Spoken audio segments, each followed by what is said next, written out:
Why don't we just talk about wood turning? Well, Yeah, how that's about that? inflation for you. That works for me because I got some really cool stuff to show tonight. Hey, tomorrow I get my new lathe. Awesome. What do you Will get? it, will it I bought, float? Does I it bought float? a PowerMatic 2035C. Nice machine. I hope so for what I'm paying for it. I'm jealous. It is. Trust me, you'll enjoy it. It's pretty well It's made. got to be better than my Grizzly. Oh yes. Oh, I'm going to Yeah. give you that in a heartbeat. Yeah. Right? I'm going to get rid of my root canal. Yeah. Well, You're not gonna know what to do with yourself having that in your shop. No, you're Oh, not. yeah. This thing It's moves. Got been beating on it. almost 2 months. You know, that's What, Charlie? a friend of mine got one, and he said, "You know, when you just unlock that, and move it, it slides." I said, "Yeah, it's supposed to." And he said, "Not on that other machine." Yeah. So, you know, a good move, Charlie. Great to see you there. All right, folks, we're supposed to be talking about wood turning. Let's put up the shower curtain and get on with it, please. I Sounds enjoy good to me. I enjoy the conversation and where we go. Brenda, not okay. I'm right. I'm right with you, Brenda. I hope we all been turning this week and having a good time. I really do. It's that time of the year. I heard a couple of early calm weather reports, like temperature getting up where you can turn off the shop heater and get outside today. But tomorrow you might need to warm it back up again. I live in South Louisiana. Give us 5 minutes. We'll go from a rainstorm to a snowstorm to a heat wave. Yeah, you know, it depends. But we've all been getting out. I spent a good part of the day out with a guy right down the block. He has a nice Osage orange tree in his yard. I've been looking at it for years. I've been wanting to chunk it for years. And they were cutting it down, but they were cutting it to too small of pieces for my preference. And I walked down and I said, "What are you going to do with that?" And they said, "Oh, they're going to trash it." I said, well, let's double up the length of those and stack them by the curb. And I guarantee you won't pay the haul off fee. And he's, well, we'll see, we'll see. If not, I said, I'll take care of getting rid of them. We put them out by the curb. We put probably 6 or 8 pieces when a truck stopped and took all of them, just like that. And I recognized a guy from a club I used to belong to. He just happened to scooting through the neighborhood. He didn't say a word. He wasn't going to be told no or anything. He saw this Osage orange. So it's a beautiful day to do those kinds of things and pick that wood up.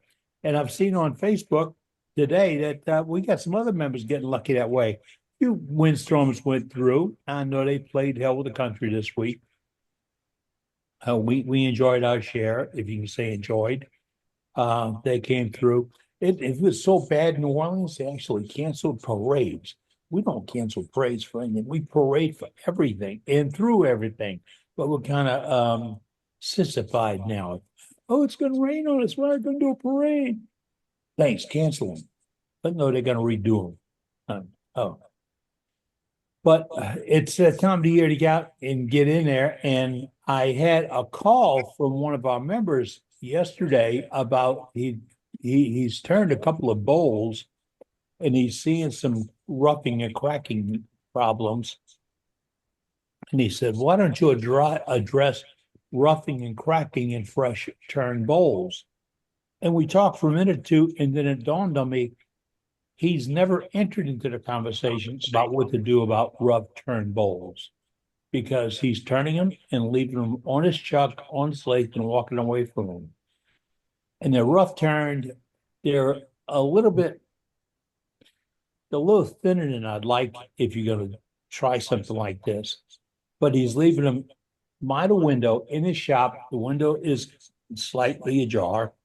So he's got a couple of things. He's got a little sunlight peeking in. He's got a little breeze. He has no control over the humidity. It's an oak type wood. And it's drying way too fast. It's going to split. It's going to pop.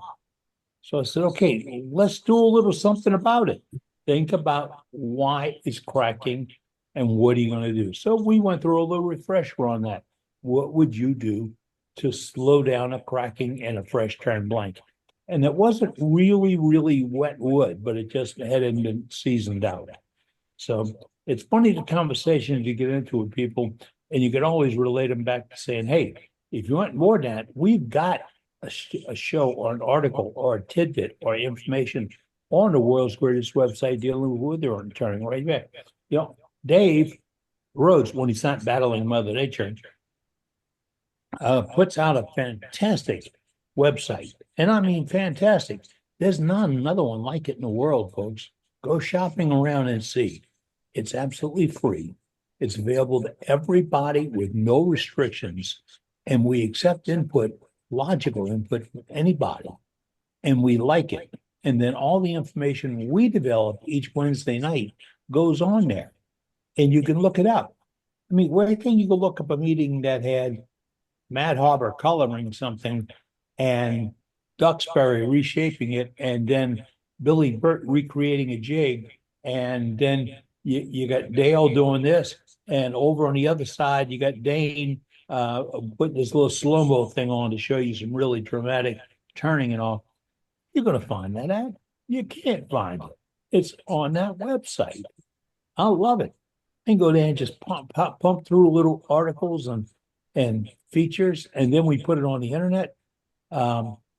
And to watch the meeting over again, play in from the beginning of the meeting or catch up on a meeting, because it's on YouTube. You can go at your pace, you can back up and watch it. You can save that chunk of it. You can take it to the shop with you and watch how things are going on. Say you turn a piece and we have somebody turning and they're doing a special little jig or whatever. You got it in front of you. That's the beauty of this. It's in front of you, and you can contribute to this. And really, what this is a plea for you to make contributions to that website. But don't stop at the website. Because you see, if you did that, then JJ, our editor of the newsletter, the world's greatest newsletter on wood turning, remember the deal? Okay, buy membership, for membership, free. That's the deal. He's looking for stuff too. And we've got a new issue coming out next Wednesday. I'd like to see if we put another tip or hint like last week, pardon me. We had a great little article in there about a shopper tip. And what I think that was by Brenda. And you see, we rely on our membership to come in and give us this stuff. And we're getting things in there that you know about, he might know about, but does that other guy have any idea how to get there and how to do that? No. So we need a little help. So make a contribution to the website. I mean, to the newsletter. Editor at worldwidewoodturners.org. Editor at worldwidewoodturners.org. Yeah. Oh, you know what else is at worldwidewoodturners.org? That's where you can ask about Level Up. It's time. We have, in fact, I'm producing another infomercial. My wife told me don't call it that because it sounds too business, but it's an infomercial. But about Level Up. It's coming up. That's not too far away. And all the details of what we do, what we put together, what we plan, what we remember, this all members. All these details are worked out. They're put on our website. And when you go to it, top line, they got a little button over there that says Level Up. Click it, and you'll get all those details. One place, one source, one set of details. No rumors, no gossip, no misunderstandings, no hard feelings, nothing. It's all right there for you as it's being developed. And we don't wait for that. We don't wait. We're going to wait for the webmaster to come back. He's gone for a couple of weeks. It doesn't happen here. Going for a couple of hours is a long time for him. But Level Up's coming up. And we got all kinds of details and little visits and all. And it's the place to be. Somebody asked me the other day, what is it? And I think I have aptly titled it Your Wood Turning Experience. That's the safe way to put it. It's your wood turning experience because it's something that you want to do. I don't want to sit in the back of a hall, way in the back, the balcony seats, and watch a guy turn from 60 feet away and wonder how he's holding a tool and how he's doing something. I want to be down in the dirt next to him with the tool in my hand, sharing that dirt, getting the shavings on my clothes and in my shoes right there in the dirt. And that's what this is, level up. It's pods and stations, coaches and helpers, on lathe projects, off lathe projects, specialties. We will have some tool sales there, selected vendors, and we will have a great gallery. In fact, the most important thing you can pack when you come up to Wisconsin is bring some new goodies, because I think we want to see them. We all want to see them. We want to see what you came up with. That's the beauty. All right. So with that and great gallery, Worldwide Woodturners is your wood turning experience. How about that? All right. I see by when we're popping in and out that we have a whole bunch of folks that want to show some things off tonight. That is their opportunity to do gallery. And of course, folks, you've been here before, you know what the deal is. What is it? What kind of wood is it? How big is it? And everybody's going to ask you, what kind of finish do you have on there? And then they'll make a comment about that finish. They will. Every time. It never stops. But we have a no but guarantee. Remember, no matter what they say, they can't say, I like that, but. No but. No but.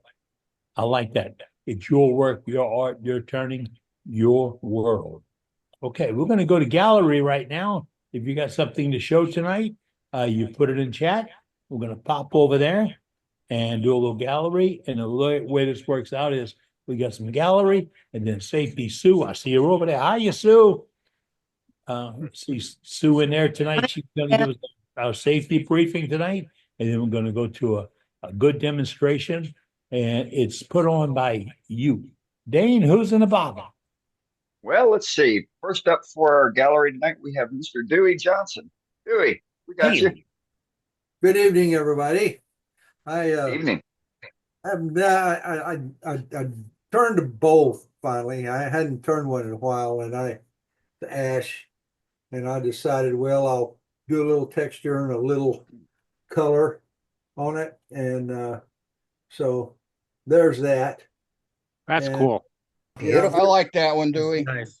well, it's lacquer finish, and then it's got black dye, and over that is some embellishing wax, that turquoise embellishing wax. Did So- you texture that with a Sorby? Yep. As a sorbet texture deal. And so Nice. anyway, Very I nice. I kind Very of like nice, Dewey. Very nice. it's pretty anyway. So Got also, some nice grain too. yeah, that ash turns out pretty good. Now, I'm not going to show you the back because it's ugly. But, well, I'll show it to you anyway, right here. Ooh, Yeah. That's a That's unique all- way to texture. that's fixable. Right. Brenda needs a Yeah. band, Brenda. lacquer Dewey, are you finish, going to do that all the way around? and I got something else too I'm going to show.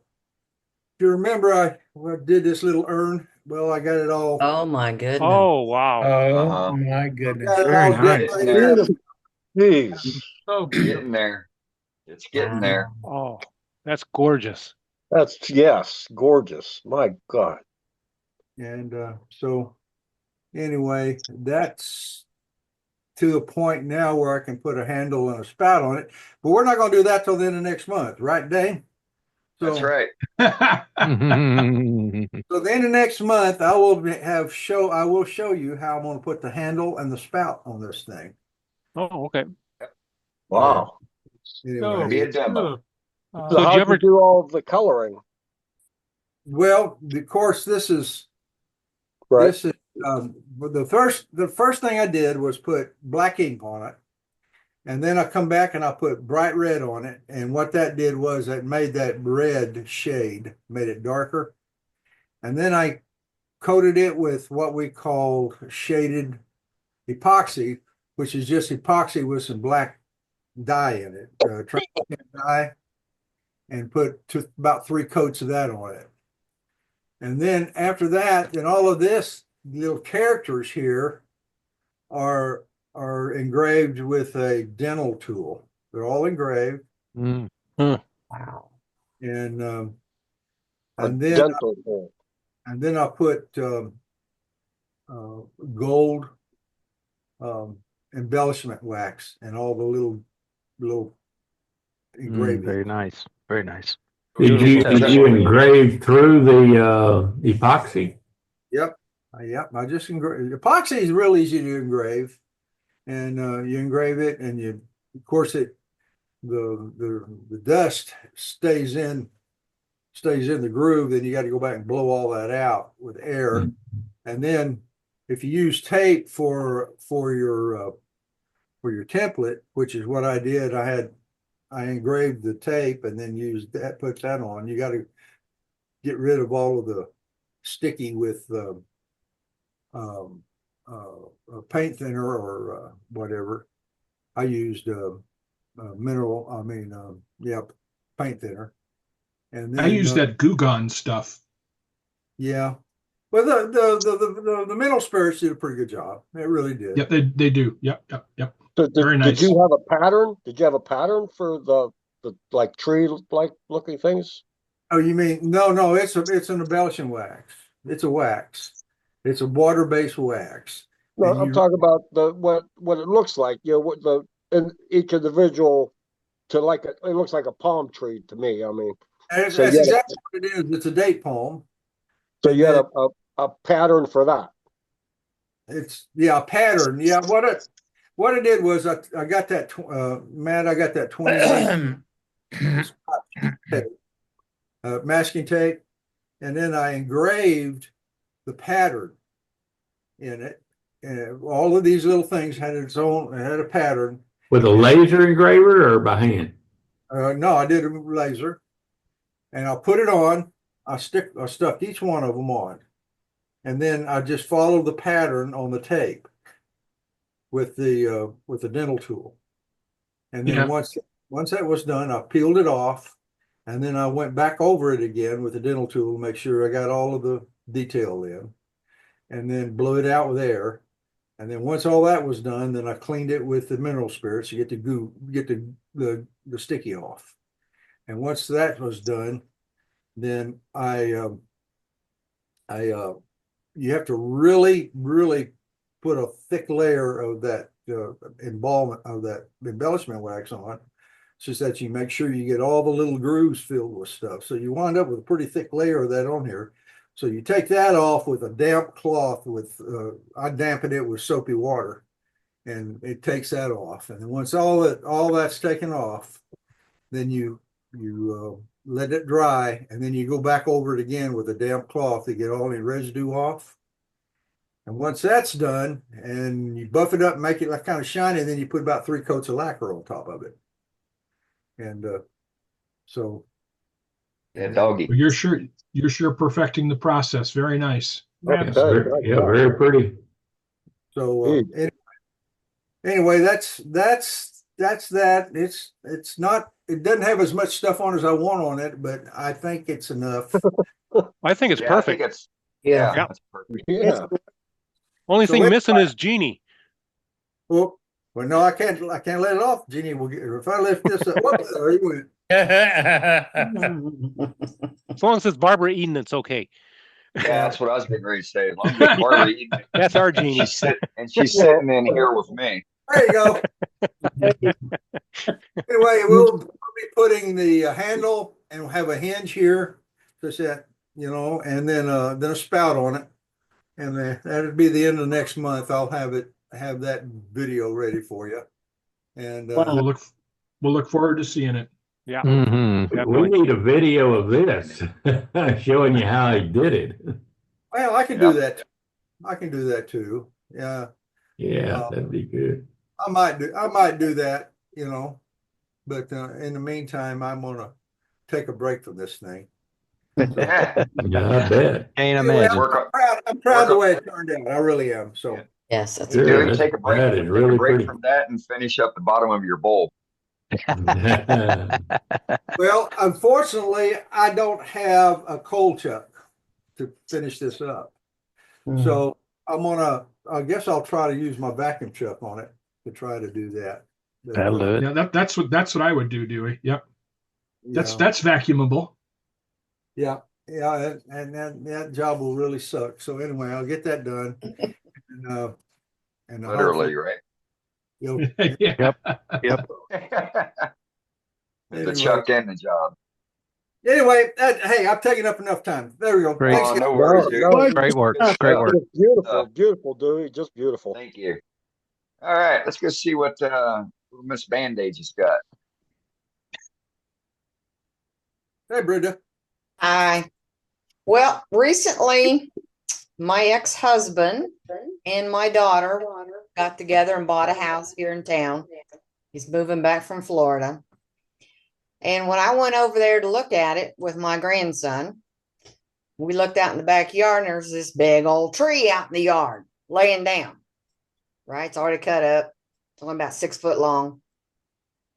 And I'm like, oh, look at that tree. My grandson says, Grandma, you can have that. I'm like, yes, yes.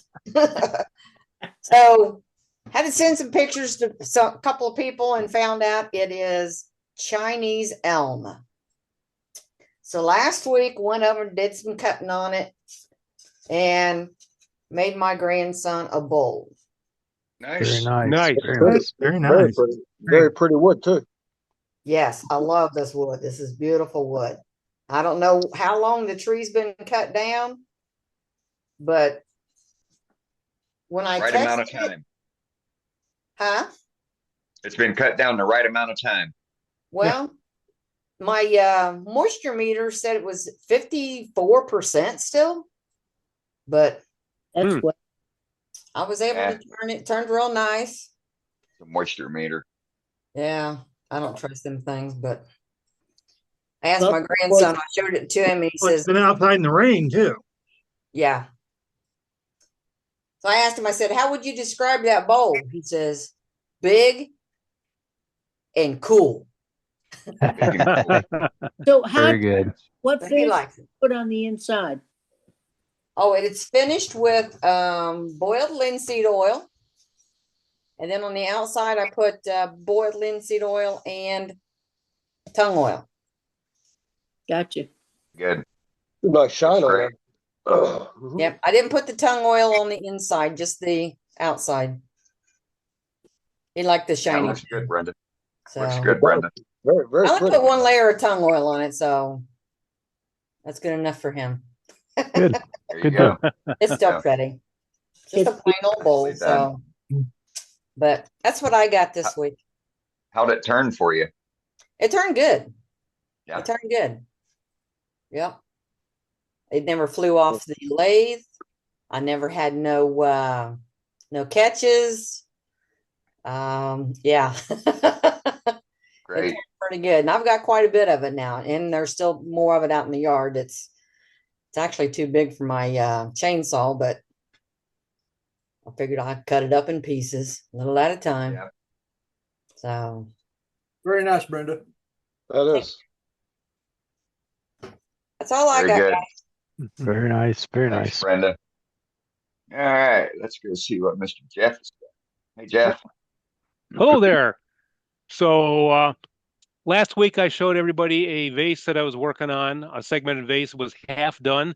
I finished it up last night, and this is the finished product.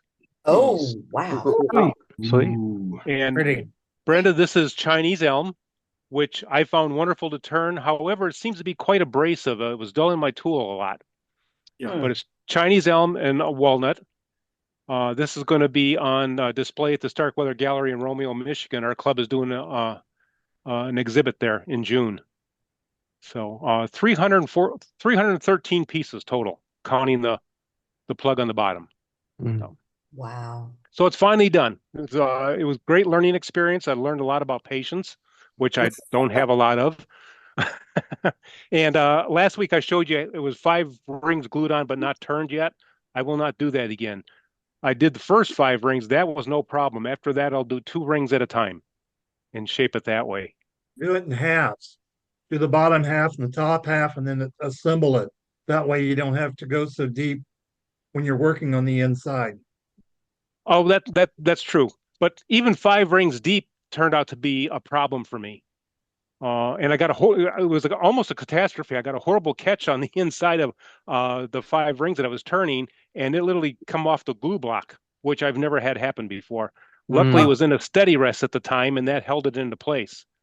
So, That bottom piece is in pieces too, isn't it? yes, that's all segmented, everything. Oh, Yeah. wow. Is that open segment, or what do you have in between? Well, In here? The dark, no, on the vase itself. Walnut.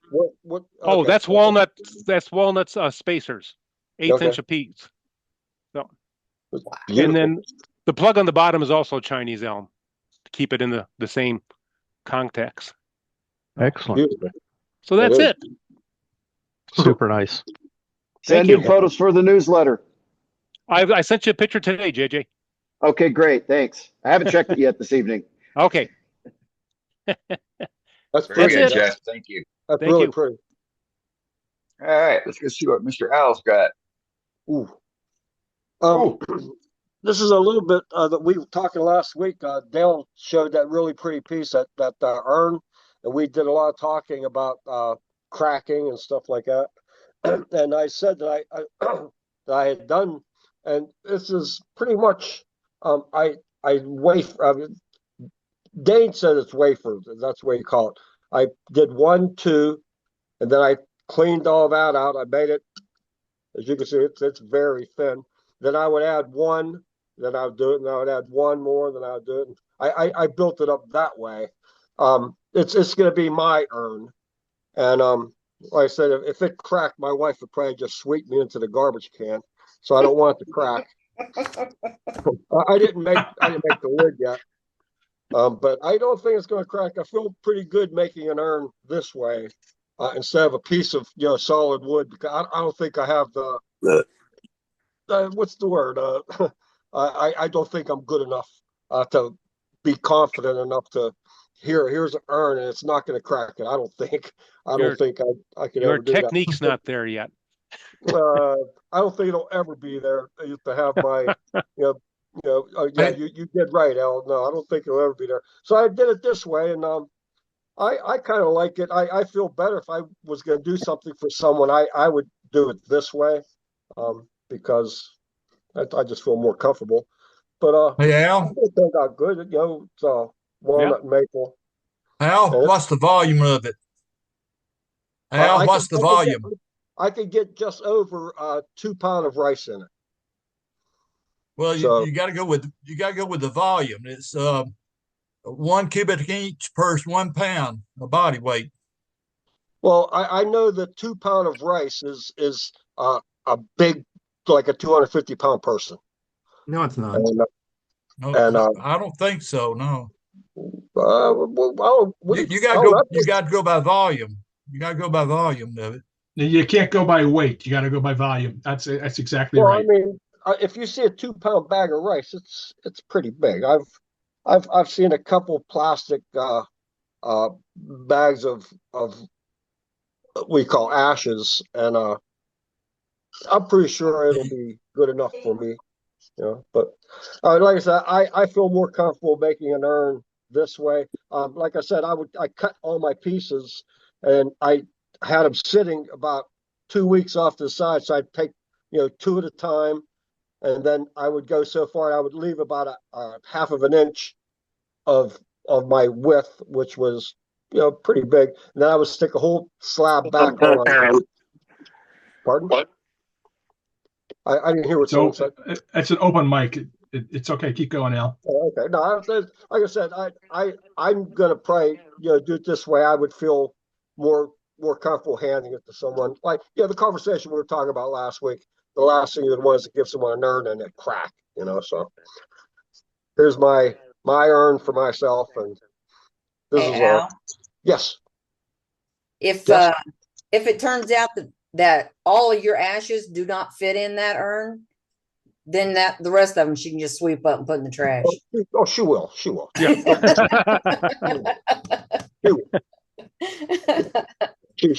will. Yeah. But that's what I have tonight. I still, from last week I talked about that lacquer. I'm just starting to feel better. Lacquer is really bad. It's bad for you. Pay attention. Make sure you have an open place when you're going to deal with it. I didn't turn this. I haven't turned anything all week actually. Because it really messed me up. Messed me up pretty good. But anyway, this is what I got. I hope everybody has a good night and everybody be good. So. Thank you, Al. Yep. Thank you, guys. Thank you. Nice job, Al. Thank you. All right, Matt. You can take the rest of the galleries away. Yep. Next up is Billy. What you got, Billy? Well, I did a little playing in the shop today. I'm not finished, but actually over the last few days. But this is purple resin, epoxy resin, with pieces of blackjack oak burl, and in a lot of them that are so dark, the resin really soaked into it. But the inside's done. I've got 2 coats of lacquer on this so far. I need to do more. I got a little place drilled out for my logo medallion.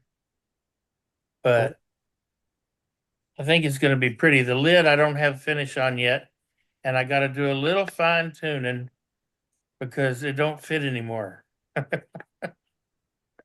It was pretty tight, but it was close. So that's the inside of the lid. And so basically just a little resin and blackjack oak burl box. Beautiful. With Very nice, Billy. So that I didn't have to waste too much resin, I put a piece of live oak running through the middle. So that's, you can see part of it in the lid and part of it in the base. So it's got live oak running through the middle of it with blackjack oak around the outside, because I just really didn't want to waste all that resin. So I'll finish this up tomorrow and get everything buffed up in about a week or so. So having fun in the shop, getting something done. Very nice, Billy. Great, Billy. Does resin cure or shrink or something as it cures? Does it what? Shrink or move as it cures or something? No, resin does not.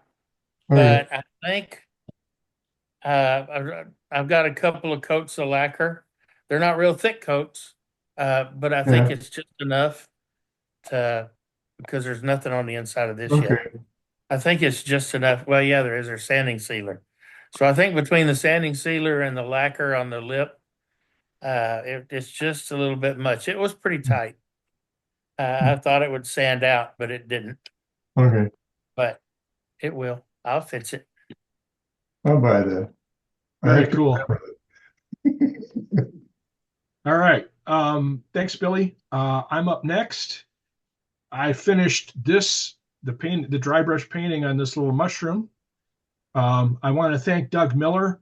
This looks a lot better. This is color changing, and it's really pretty cool. And I want to thank Doug Miller for the space stuff.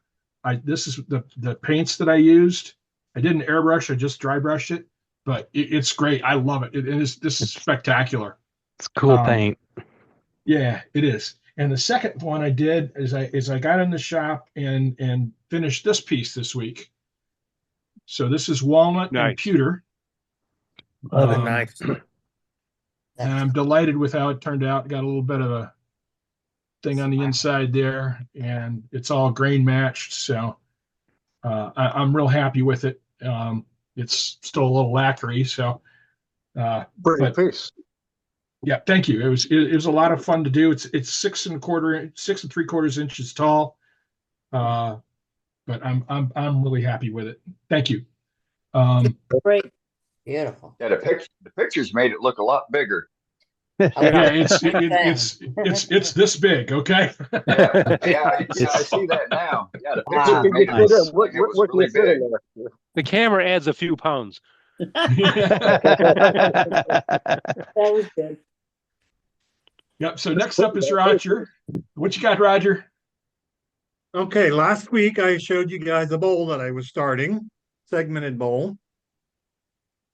But I offset it. Oh, cool. So Ooh. after And breaking Mr. the Duxbury is in tonight. So That is outstanding. cool. Roger, after breaking my spigot off for my duck's chuck and making another one, I got it back on, and I took some black dye and put up here just to offset the color a little bit. But It's I great. figured if you could do a regular piece, why not doing a segmented piece? Sure. Absolutely. hey Roger, Oh, Yeah. the photo that you sent me, the angle, it makes Yeah. the edges look like they're almost even. If you could shoot another picture, but spin it around so that the far edge is the thin edge, it will look like it's offset.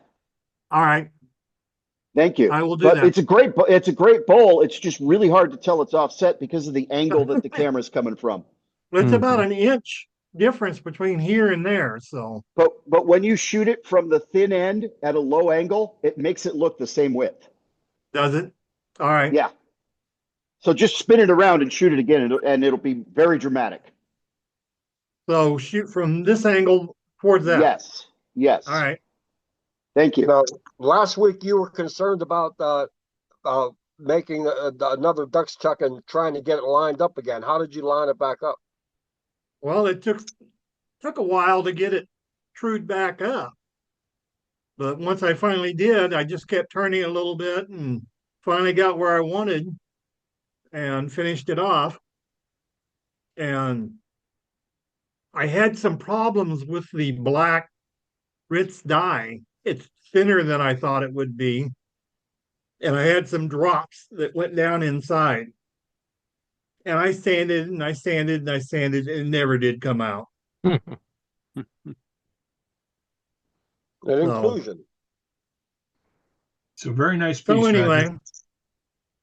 Yeah, it's pretty. It looks so there's good. a segmented offset. That's cool. It is. It's Yep. pretty. Very nice. Very cool. Okay, so next up is Patrick. What you got, Patrick?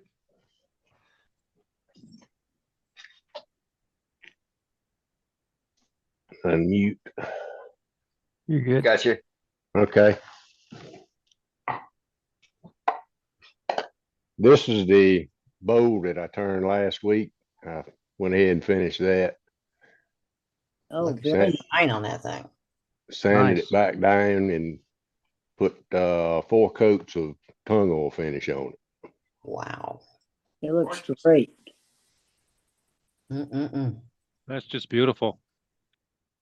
And then this is a piece of persimmon, Ooh. and it's about 9 inches across and 2.5 inches deep. And it's got 1 coat of spray lacquer on it. Love the And embellishments. this part of the embellishment was done with a round burr and a micromotor, and also the little carving in the air. That's cool. That's Is beautiful. the silver As- silver paint? Yes, it's actually ink. I think it's is it angel ink? Okay. Something like that. That's really pretty. Yep. More patient than me. Very nice, Patrick. Peace. It won't all done at one time. It's done over probably a 2-week period. Yeah, that's how Oh. those things go. I don't have the patience to sit through it all at one time. So did you have a pattern for the oak leaves? It's from a stencil, Okay. and I traced around the stencil with a pencil, and then went back and carved it out. Beautiful. That looks good. Outlined It's it with beautiful. ink. It What is. did you carve it out with? a diamond point and a micromotor carbon tube. Gotcha. Beautiful. Okay, well, thank you, Patrick. Thank you. That's Gorgeous. very pretty, very pretty. We're gonna go to Paul Hannaby next. So what you got, Paul? Evening. Something you Evening, may have Paul. heard before. This Ooh, okay. is functional rather than decorative. The idea with this is you use it to make these The paper little pots. planter cups. The gardener's Yeah, aid, really. So you can make paper pots out of scrap paper, and fill them with soil and put your seeds, etc. in these, and then you plant these straight into the garden and they just rot away. So all it is basically is a cylinder there with a slight recess in the base, you can see, and in the base of this piece there's a corresponding recess, so when you push the two together it forms the bottom of the pot. And if you look at the bottom of the paper, you can see that line there. It just reinforces it slightly. Wow. So to show you one from scratch, bit of paper, wrap it around like so, then fold all of the paper in. So you just roughly form it around your former there, and then put it into the base, press and twist. So you're just trying to create a crease around the base, really, and then that sort of form the ridge around the base, and then there's your pot. Oh, wow. So That's and cool. this one, it's a dual purpose one. You've got sort of bigger on that end and a small on that end. So it's okay. I think the big Very one cool. is about 2.5 inches and the small one something like 1.75 inches. But you can make these pretty much any size you want. I even thought of making possibly 3 or 4, but I think that probably covers a lot of eventualities. But yeah, whatever you want. I mean, I've not sanded any of this. It's, as I say, it's functional rather than decorative, so I didn't bother sanding any of it. It's just sort of tool finish basically, and it's intended to be a functional thing for a gardener. So I will not be showing that to my wife. and this is made out of ash because that's what I had. Hi, I was Billy. looking for, because this base is, I mean, the big hole is 2.5 roughly, just thereabouts. I made it out of a 4-inch piece of wood, but you can tailor that to whatever you've got available, really. So yeah, whatever works. So in fact, that was a 4-inch piece and this was a 3-inch piece. So because this one finishes at 2.5, so yeah, I didn't need a 4-inch piece to do the former, just the base, because it's got to be a little bit bigger.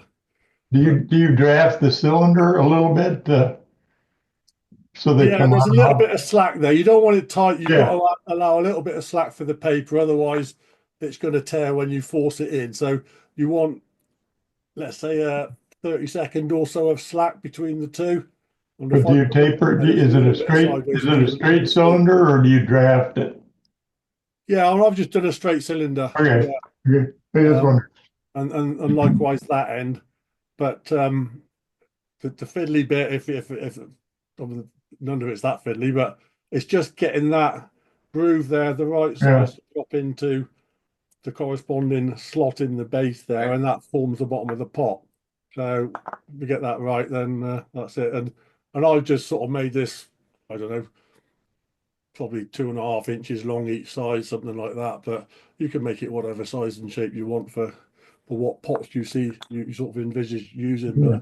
But yeah, I mean, just newspapers or old bits of, I mean, these are. That's a good idea, really, Paul. That's a nice idea. So, Great idea. How deep is Yeah, that it really is. recess? I've only gone in that way. It's about a 1/2 inch. I didn't grab a ruler. To be honest, I didn't measure any of this. I just eyeballed it and thought, yeah, go for it. 1/2 inch, pretty much exactly 1/2 inch that side. The other side fractionally shallower. 3/8 on the smaller one, 1/2 inch on the big one. But none of it's critical. I mean, all you really need is a cylindrical hole with that at the bottom. The actual depth of it isn't really critical. So you can tailor that to what thickness of wood you've got. I mean, I've got plenty there to play with. So I think I started off with about a 2-inch thick piece there. So that's where I made it. But yeah, none of it's absolute in terms of measurement. So you can, I mean, I think on that end I used a I think it was a 45mm Forstner bit, which is 1 3/4, I suppose. Yeah, so that hole is pretty much the size of the Forstner bit. The other side, I don't have a 2.5-inch Forstner bit, so I did that a 2-inch bit and then enlarged it with a hollow in sort of flat scraper. So started with a Forstner bit, as you can see the indentation in the middle where the Forstner bit stopped. And then just enlarged it out from that. I just picked the nearest I got. So, fairly simple, but Very nice. be in the good books of the gardeners if you make those. Very good idea. Good job. Very cool. Thanks, Paul. Okay. Next up is Dave. What you got, Dave? Well, I did this a couple of weeks ago and wasn't real happy with it. Just a run-of-the-mill cherry bowl. And I said, what can I do to make it a little bit better? So I had another piece of wood that was a disaster. So I took a chunk of that and I made a lid. Cool. Very nice. And this is cherry and this is locust. And the challenge here for me was the finial is one piece with the top. Sure. And I had never tried that before. Didn't know if I would make it work or not. But Looks like a candy. Actually, cane. it's actually a pretty good idea. Turning knobs on lids like that works really well. So, yep. Yeah, and this locust, I mean, it's pretty wood. It's yes, pretty nice. and it just you can't see it here, but if you're sitting it and the sun hits it, it just sparkles almost. Wow. Yep. And if you've got a black UV light, it'll light up in the UV light too. Yeah, but I've got a bunch of this locust that I don't know what to do with. It's like a rock. It's hard to turn. Yep, it's very hard. Very dusty. But Send it to me. Yeah. I'll take half of that action. It's not hard. It's not hard in my books. The shipping would be tremendous because it's very, very heavy stuff. Yeah. I mean, this lid weighs almost double what the bowl weighs. To give you an idea. Yep, it's But a if very you've got good a hard UV dense light, wood. shine a UV light on it, it glows green. Yeah. Yep. But this will be a giveaway at this weekend's mini family reunion. Okay. There you go. Pretty piece, Let us Dave. know. Love Really it. pretty. Make somebody happy. That's pretty Cool. Yeah, Well, thanks a lot. Have Yep. a great night, everybody. Next up is Doug.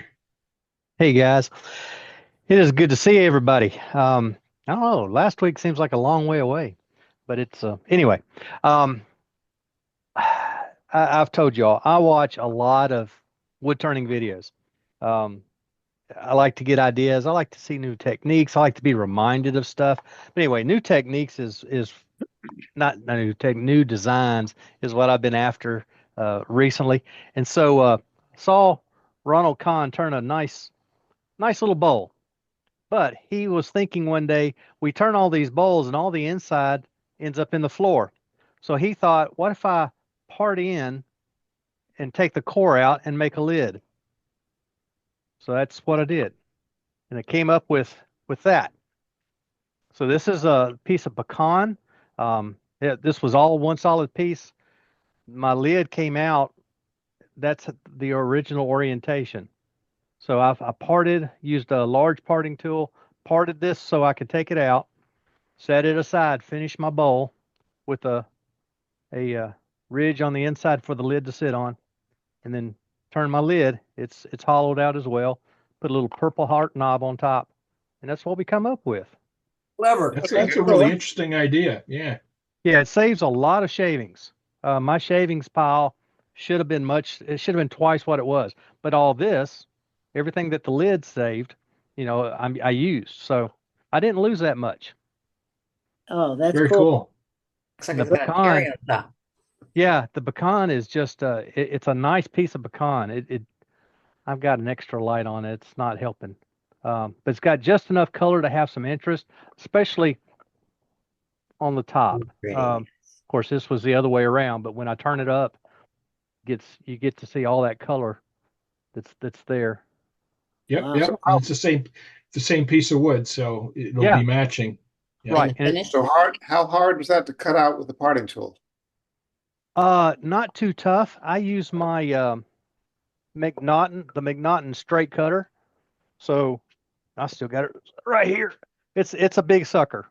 I call that my catch maker. Yeah. That does a great job. You can see the point on it. It's a kind of a diamond shape.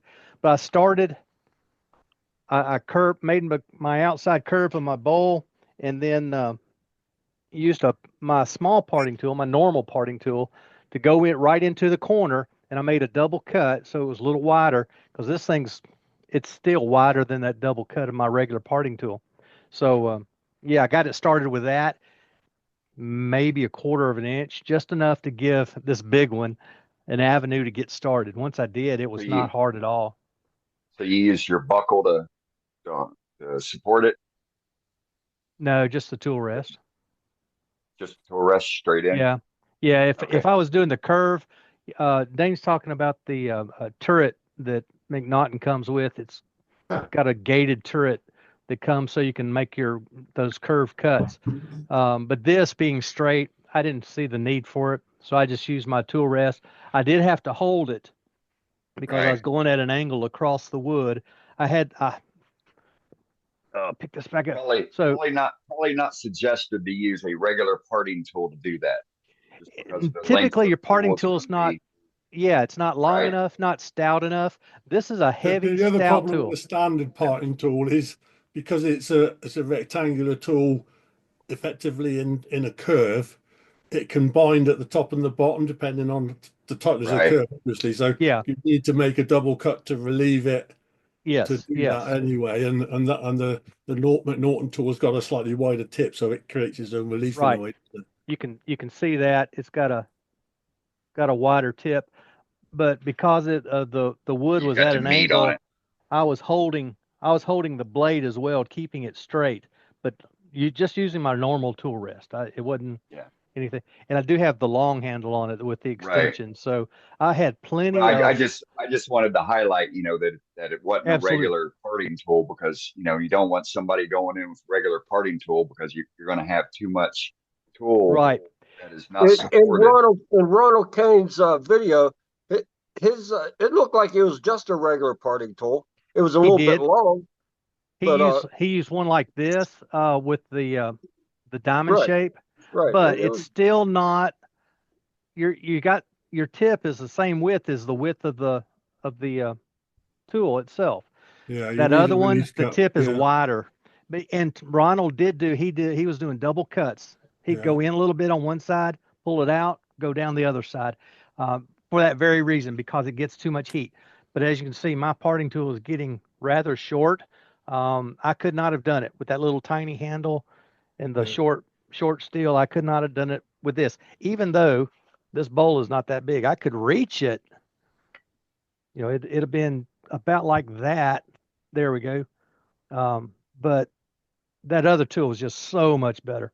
So much better. Didn't Robert have Sawyer any do a tool they call a slicer, which is part of the. I don't know how many of you've seen it. There's like a box set they call a Stewart system. Yeah. That fancy wooden box with a load of various tools in it, and part of that kit is this tool they call the slicer. Right. And Very it's similar to a this. bit like the McNaughton one, but yeah, just Right. it is subtly different. Yeah. That's a beast of a tool there. Mm. Okay. That's all I did. Sweet. Thanks, Doug. Thank you. All right, Matt, who we got next? I think Matt has left the building. Uh-oh. Something else. Sorry, guys. Chris is up next. Oh, you caught me off guard. Well, anyway, I've been waiting for a couple of weeks to bring this up because I wanted to make sure that Jim Duxbury was here so I can show him what his wife inspired me to do at SWAT last year. Very good demonstrator, by the way, Jim. So we made this made the newsletter last week, so it's old news to some of you, but it's a piece of maple that I turned a little off center to the piece and got very lucky with drilling these holes out because I did that freehand and they all lined up. So that's a piece of maple. And it's finished with a tung oil paste wax that with beeswax. But that's about it. And I hope my mic is on. It is. Okay. The other thing is my club is doing a pen turning for veterans, and we are turning pens Purple Heart for the veterans, and we have about 150 of them to do, and we're getting a head start on that. But back to urns. First of all, my background. I've been a funeral director for 47 years. I've never turned an urn in my life. I applaud all of you who do. Matter of fact, we're probably the only funeral home in our area that actually willingly accepts and encourages people to bring in their own work. It comes down to volume. If you're turning one, shoot for 200 cubic inches. That's pretty much the industry standard. Correct. It doesn't matter whether you're 150 pounds or whether you're 450 pounds.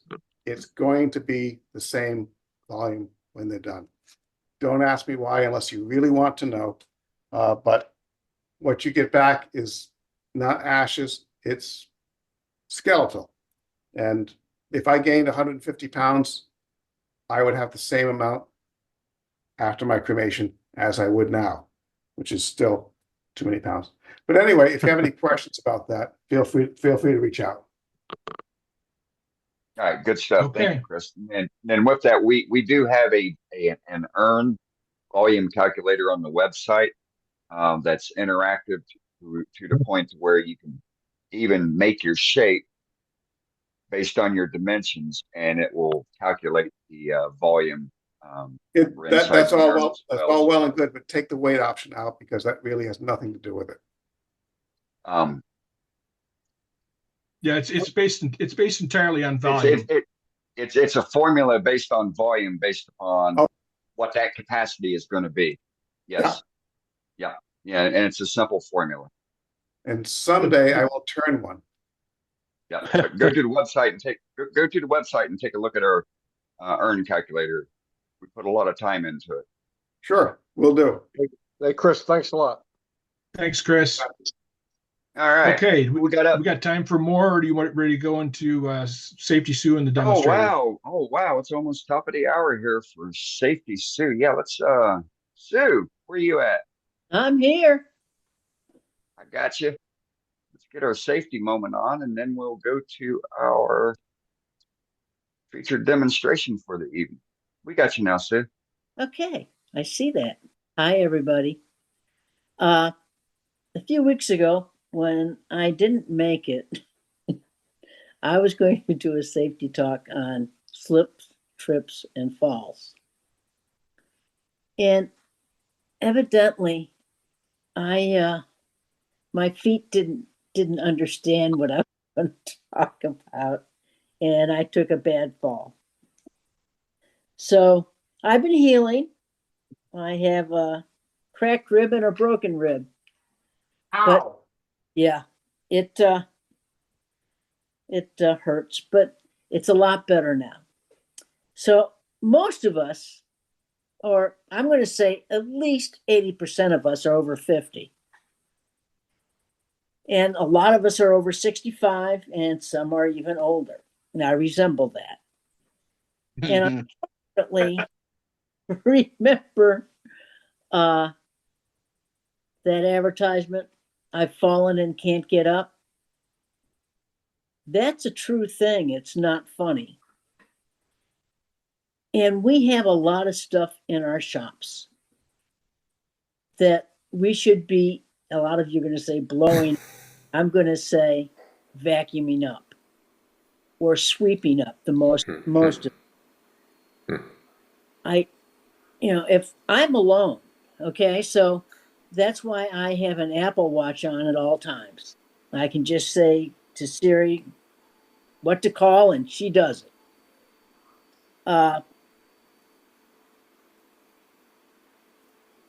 My concern is that all of us need to be aware of our surroundings. And by the way, I did not fall in the shop. It probably would have been easier there because I've got foam cushioning. But in the house, it's hardwood floors on a slab. So, yeah, it was a little hard fall. But still in all, guys, a lot of you have shops with concrete flooring or a slab of some sort. And you have to be aware of what's around you. Don't start putting little things of wood around you or anything like that. We need to keep our area that we're working in clean. So a lot of you have wives or husbands or whatever you have, partners, that one of you are keeping the house clean and the other one's having fun in the shop. So make sure that, because we are in charge of our shops, make them safe. Make sure that everything is picked up. Don't be a clutter person and start cluttering up around where you're working. And there's one other thing I do want to say about blowing out everything. We all do it. Make sure you have a safety mask on and safety glasses on, or a respirator on when you're doing that. But back in 2001, if you remember 2001, there was the white powder scare for whatever that was that they were. Anthrax. Thank you, anthrax. The first post office that they thought that the anthrax came from was mine. And thank heavens they realized later on it wasn't. But what did come out of it, because we always blew out all the machines from paper dust every day. And when a letter is going through a machine, it actually gets compressed, and any powder that would be in that envelope would come out. So what we started doing was vacuuming. It helped everybody. We had a lot of people, the post office, die because of blowing stuff. So folks, be aware of when you blow stuff out and when you can vacuum it out. Vacuuming sometimes takes longer, but I think our lungs are worth it. So in that case, I will try not to fall this week. And I hope you don't fall this week. And take care of our lungs. So folks, see you next week. I hope you're healthy, wealthy, and wise, and have a great time this week. Thank you, Stuff, Sue. Sue. Thank you, Sue. Take care of yourself, Sue. We need you. Thanks. That was great. Right. All right. So with that, we will get on to our demonstration tonight. We have Mr. Grinstad in-house. Dane, is that who's doing it tonight? Who's doing it next week? Yes. Bob Grinstad's doing it tonight. Who's doing it next week is a surprise. Well, you shouldn't do things like that. Well, I never announce who the demonstrator is. Do I know? Now I just put that little teaser out there just for you specifically, Cap. It's not right, man. I have a life. Don't play with me. Well, it'll make these next 7 days just tick off the calendar so fast for you. Well, all right. Well, I like Bob. I'm okay with Bob. But I gotta wait till next week to find out now. All right. Yes. Next week, just like normal. All right. What's the rules tonight? All right. So, typical for any of the demonstrations. It's going to be Bob's demonstration for the evening. Bob's going to be doing a video. So we will hold questions and comments till the end of the video demonstration, unless he wants to pause it and ask or answer any of the questions that are posed in the chat. Otherwise, with that, I am going to mute everybody. Bob, you'll need to unmute yourself. And I'm muting everybody now. And I got you. All right, looks like I'm back here. Yeah, I've got two short videos I want to show tonight. Both of them are basket illusions. One of them is a segmented one, and the other one is carved. But they are different, and I enjoyed making both of them.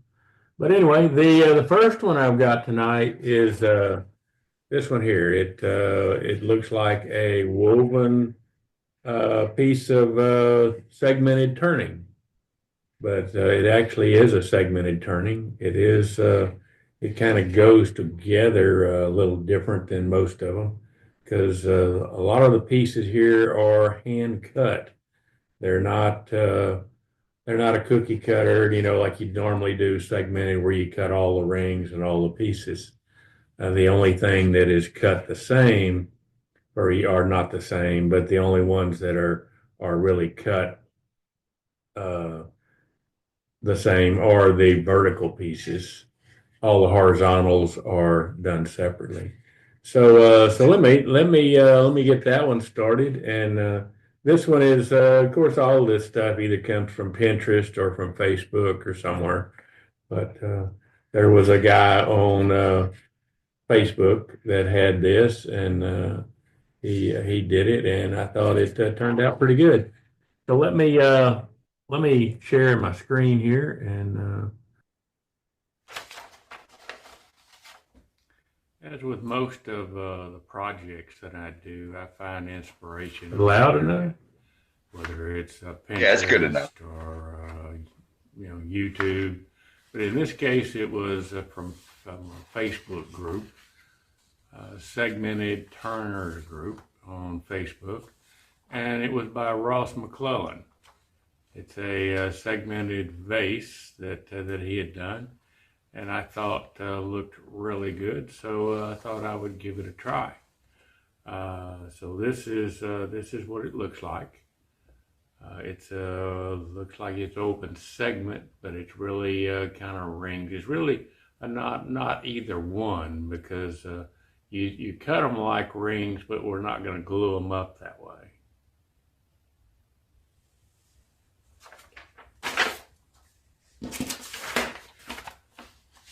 So once I find the project, then I try to dissect it. And that's why I'm looking at printed out his and counting the rings, counting the segments, and trying to figure out what size it is. He gave some description of it on the Facebook page, but not everything.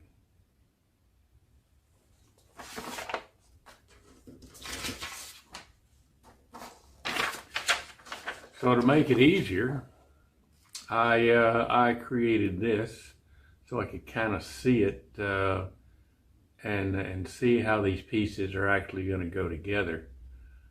You have verticals that are 1.25 inches.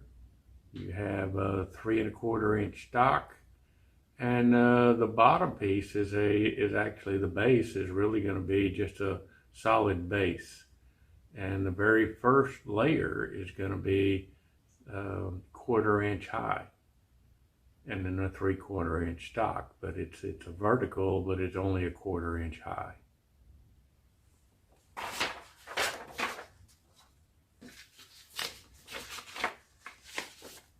The formula for segmented stuff is, it's not hard. The formula is always the same.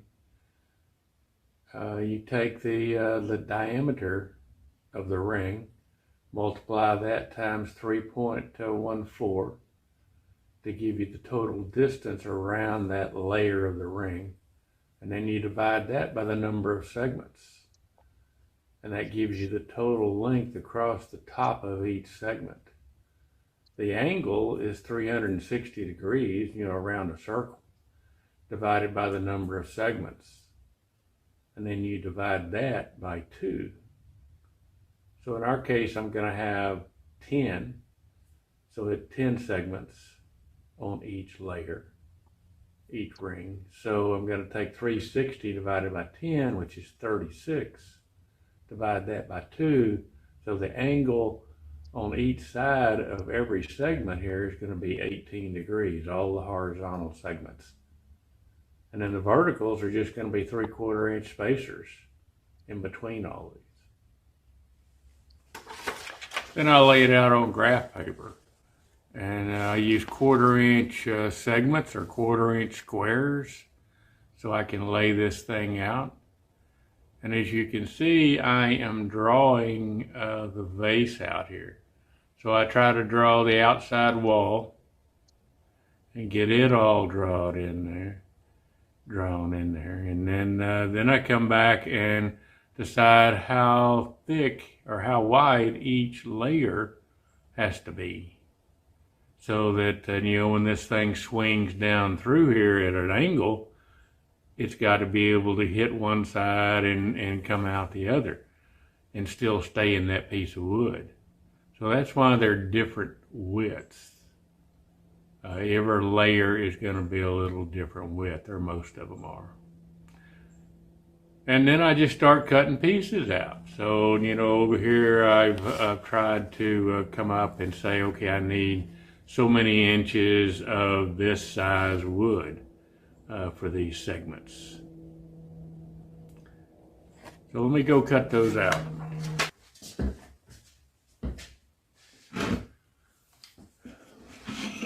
All right, the base is just going to be some 3/4 inch material I have. I've glued it up, and in this case it's going to be mahogany, but it could be anything. The actual vase is going to be made out of oak. So anyway, to make a glue block, I have a glue block here that I made, and it's just a nut. It's an 1 by 8 nut, and I have it drilled out, and actually drilled out twice. My spindle sticks out more than the nut does. So I drill an 1 5/8 inch hole in this piece. It happened to be just a piece of 2x4, but it could be anything. But I drill an 1 5/8 inch hole so the nut will fit in it, and in the center of that I drill an 1 1/4 hole. That way the spindle, just a little deeper. That way the spindle, when it tightens up against this surface of the nut, it will stick out past it, and it'll clear. It won't hit anything on the other side. Then I take that, once it's glued in here with epoxy, I do put holes around it just so I can put a screwdriver in it to get this off the chuck again, or get it off the spindle. But then I glue a sacrificial piece on here. This piece is the 2x4 and the nut always stay together. This is just a sacrificial piece of plywood or anything that you're can cut away and throw away and replace over time. In this case, it's just a little piece of plywood. I do go ahead and drill a hole. When you drilled that hole to begin with, you had a center point in that Forstner bit. And so I go ahead and drill that through all the way through, just so I can get a toothpick or some type of, an ice pick or some type of a device that I can find the center of this other board with. So this piece I have marked the center, and then I'm going to find it with the ice pick so I can center this thing up. I could, this thing is small enough, I could just look at it and put it on here, and that would be okay too. But sometimes you don't have that advantage. Sometimes you have a bigger piece you're trying to glue on here, and it helps to be able to center it up. So to start this, you take a piece of brown paper bag. This one here, just a brown paper bag from Brahms, but it could be anybody's paper bag. You want it fairly sturdy. You can't use printer paper anything that thin, because you want something a little thicker. And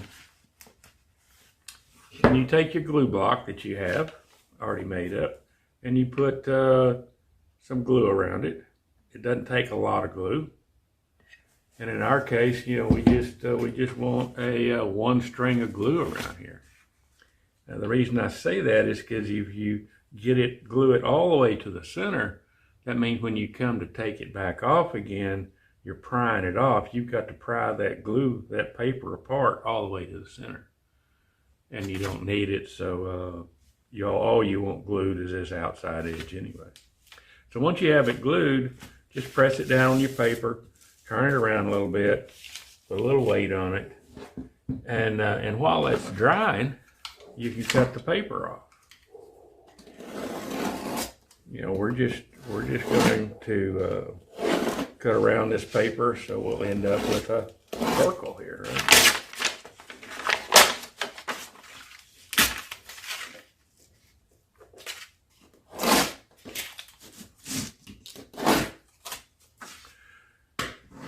That. All right, now, like I said before, because I can see this, I don't have to put that point down in here into this one. I can see it and line it up, and I know that it's in the center. So we're going to do the same thing on this surface. We're going to come in here, and that glue bottle is almost glued up here, so just one little string of glue around here, put it on here and turn it around and center it up and weight it down. And in my case, I just put a weight on it.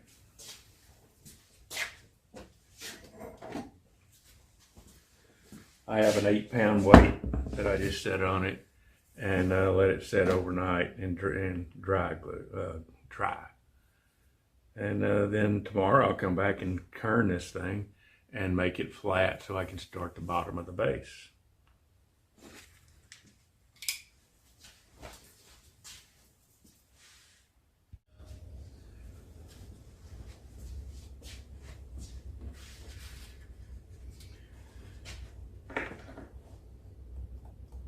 To cut my segments, I use a miter set. To set my miter gauge for the table saw. You can use it to get down. You know, he has preset stops here. So here's a 0 over here and a 15, and what we want is 18. So they have a little device here that you can add or subtract, you know, a half a degree on all these. So anywhere up to a half a degree accuracy, and it's very accurate. I like this better than I do a wedgie sled. I do have that. I do have different sleds, but this I like better. I just think it's easier to use. Once in a while, if it's little bitty pieces, then I do have another sled that goes actually on both sides of the table saw blade, and so that when I cut something, I can pull the sled back to me and the piece will come back to me and I can take it off. That way I don't have to get real close to that blade. But most of the time this is what I use. So let me set this up for 18 degrees and we'll go cut something.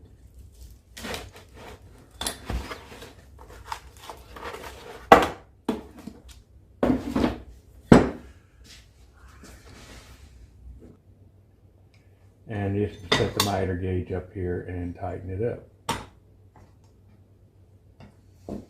And that's it. So that one's set for 18 degrees, and we can go cut some pieces.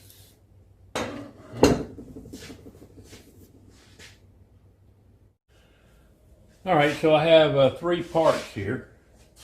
I have the fence that I set, the miter gauge that I've set for 18 degrees, and I put a piece of fence on here so I can have a little more stability across the miter gauge instead of the little 6-inch, 5-inch piece here. It could be longer. I put sandpaper on this side so that it grips the piece of wood. You know, if I'm going to cut a piece of wood, it would grip it and hold it. Instead of, because when you push it through here trying to cut, it does have a tendency to pull that piece with it because it is at an angle. The other piece I have is a table saw insert. I changed out my regular insert that goes in the table saw and put this in here because I put this a little piece of 45-degree angle board on here. So when you cut something off, it'll hit this and slide off. It'll come away from the blade rather than right up against the blade. This, you don't have to do the table saw insert. Just take a piece of wood and make a 45 triangle piece and double side tape it to your existing table insert. That works fine too. The other piece of this is a stop block. You know, you see mine's nothing special.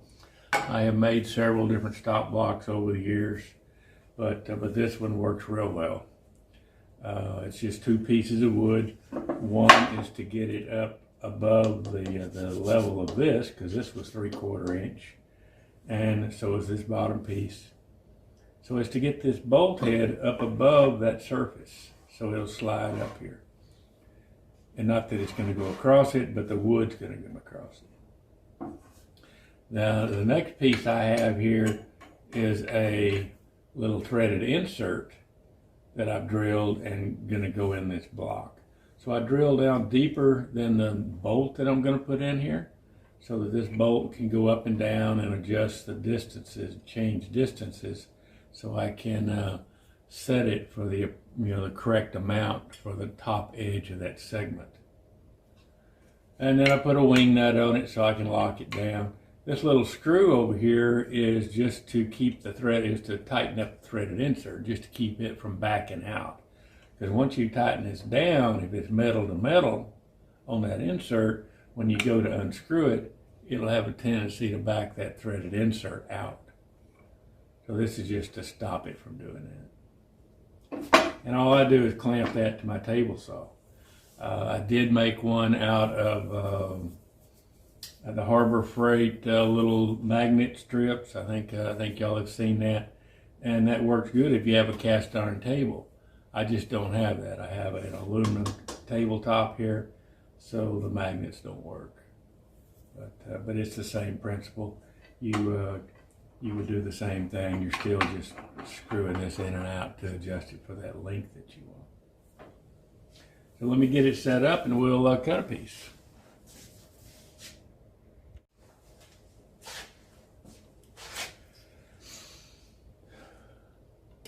So I marked this top edge with a digital caliper so I would know the distance across the top edge of this segment is going to be.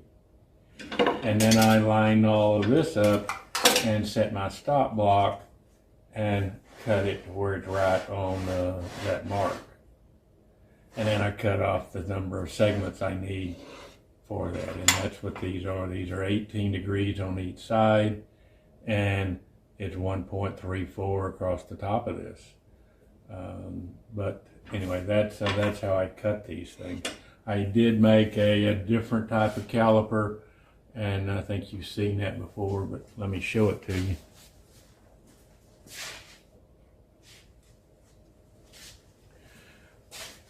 You know, I saw this on the internet and I thought this is what I had to have. So I made one of these and bought all this stuff and put it together and made it, and decided that it wasn't worth it. I'd just as soon use a digital caliper, just one digital caliper by itself, and not mess with this thing. This works really good. It's just that I just soon use the other one. So to me, it wasn't worth the money, so I never use it.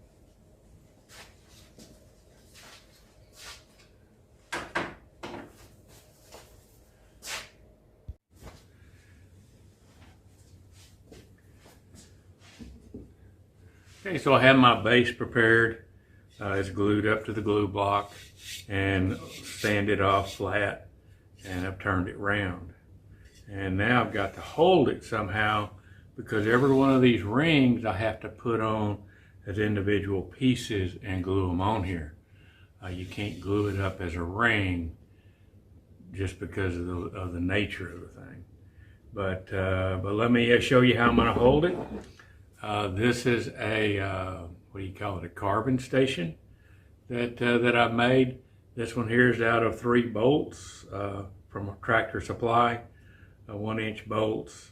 There's 1 bolt here, there's a bolt going through here and a bolt here, and a piece of pipe, and then of course 3 nuts and a couple of lock washers. And it allows me to put in my banjo and tighten it up any direction that I want to go and turn it whichever way I want it to go. So let me do that and get these pieces started gluing, and I'll show you how it all goes together.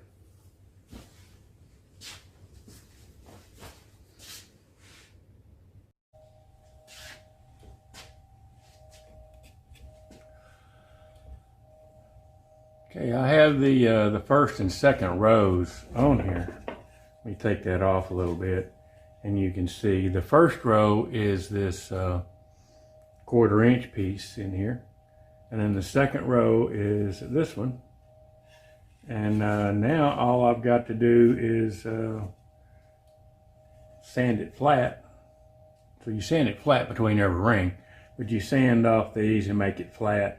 And then we put another row on. When I get another row on here, then I can come back and turn these down a little bit. Don't ever touch this top row because there's no support back here. It might just break everything off.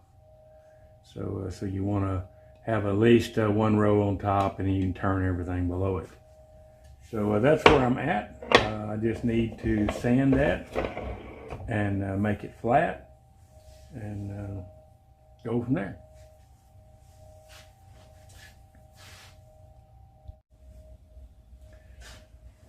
Okay, so I took it, it's still on row 2, and I'm putting row 3 on right now. But this one right here, I went ahead and rounded it just so I could make sure it was centered all the way up. And then I came back and marked these. I wanted these to be 3/4 of an inch sticking in. So anyway, I'm going to come back and glue these. But each one of these you have to glue individually. And then when you get to this last one over here, then you can adjust it, sand it to make this block fit in here, because it may or may not fit. But that's okay. But anyway, right now I'm just going to glue these.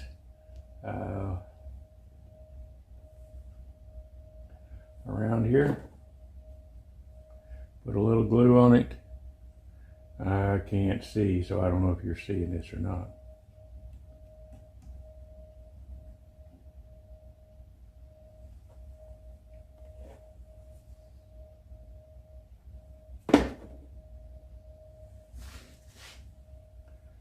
So I'm going to line it up on this side so I can see it, and then make it fit. So I can already see that one there's off. He's got to move way over here. Yep, just about like that. And get it on top of that other one, below it. Yep. Move that back out to my 3/4, and that's it.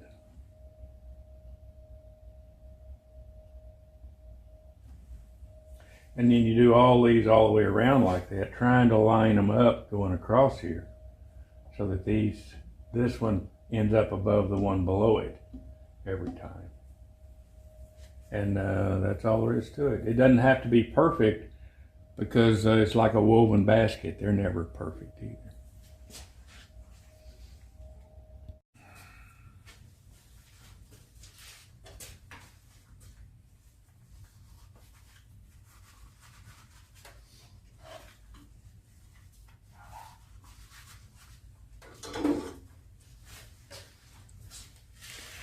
So every layer, I'm rounding it off almost round. It's not quite round, but almost round, so I can get the next section, next ring centered up on here.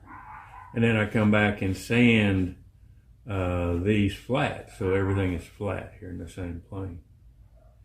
And right now I've got 3 rings on, and I'm going to come in and turn a little bit of this away in here and kind of clean that up a little bit before I get too deep in here.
Okay, I've started another layer. This one started coming in, so I have smoothed this off. I'm going to put a steady rest on this to hold it, to give it some support out here while I go ahead and turn the rest of it. I do have the inside partially turned, and I have the outside partially turned, just the major pieces knocked off, corners knocked off. So let me just keep building this up.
All right, so I now have all the rings together. Everything is glued up. And I ended up having to cut each one of these segments by hand because I wanted to line up the verticals, get all these verticals lined up and down straight. And so all the segments that I cut, most of them didn't fit. I ended up having to cut most of this by hand and redo every one of them. So every ring was done by hand. But now I need to put a jam chuck on here so I can remove the big steady rest and complete this outside. I want to go ahead and turn the outside, get that outside dimension down and sanded and finished or almost finished. I'll probably still have a few areas, like up here at the lip that I'll need to do with another steady rest back on here. But basically all the outside I'm going to complete and then I'll start turning the inside and getting the walls thinner. So let me get that plug started, and we'll go from there.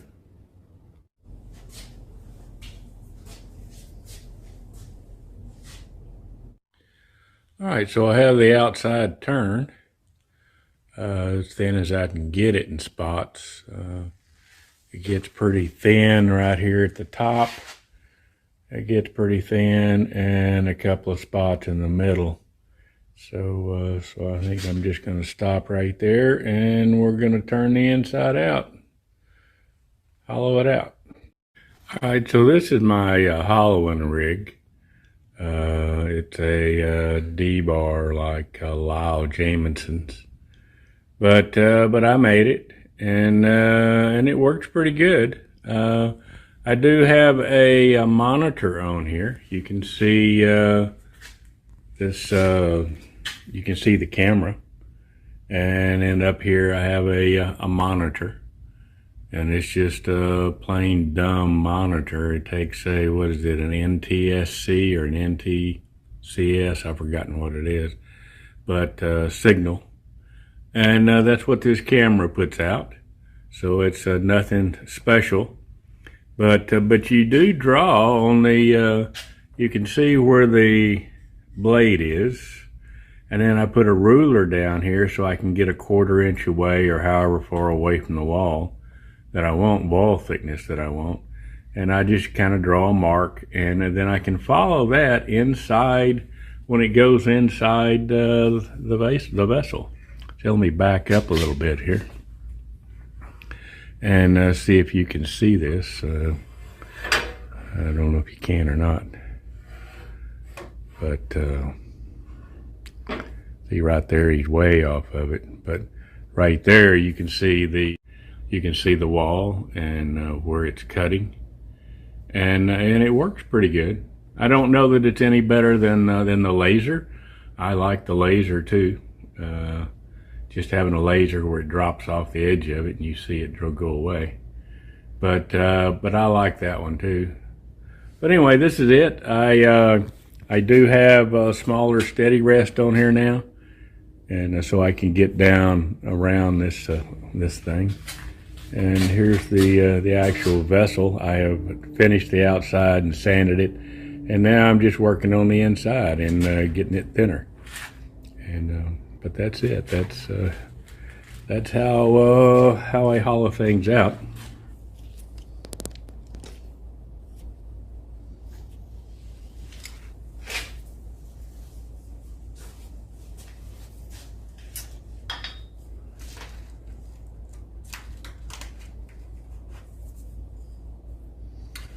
All right, I'm going to sand out the inside of this with just a stick with some styrofoam on it and a little Velcro around it, so I can stick a piece of sanding paper on here, just a regular sanding paper you buy at Harbor Freight or Lowe's, and use this stick to help sand the inside of this out. But anyway, that was. Can't remember his name now, but one of the guys on our club that came up with this, and it works real well.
Okay, so I've got it sanded and ready to take off of here. So again, it was just a paper joint. So all I'm gonna do is just knock this thing off. And it comes off pretty easy. Actually, I'd already hit it once on one side and it just comes right off here. And then you can turn it around the other way and finish the bottom.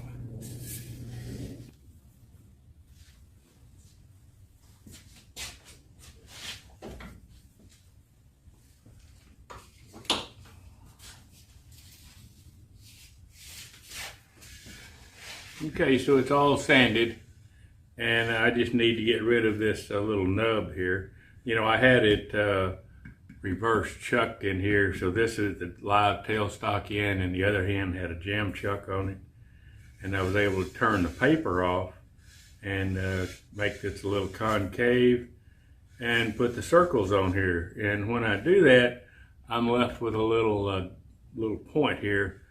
It's not even a ½ an inch wide, and that's where the live tailstock was sitting. And I just take that off with a little grinder. You could use a Dremel. In my case, I have a Merlin 2, and with this rough, like a cut saw blade on it, and it works real well. So let me take that off.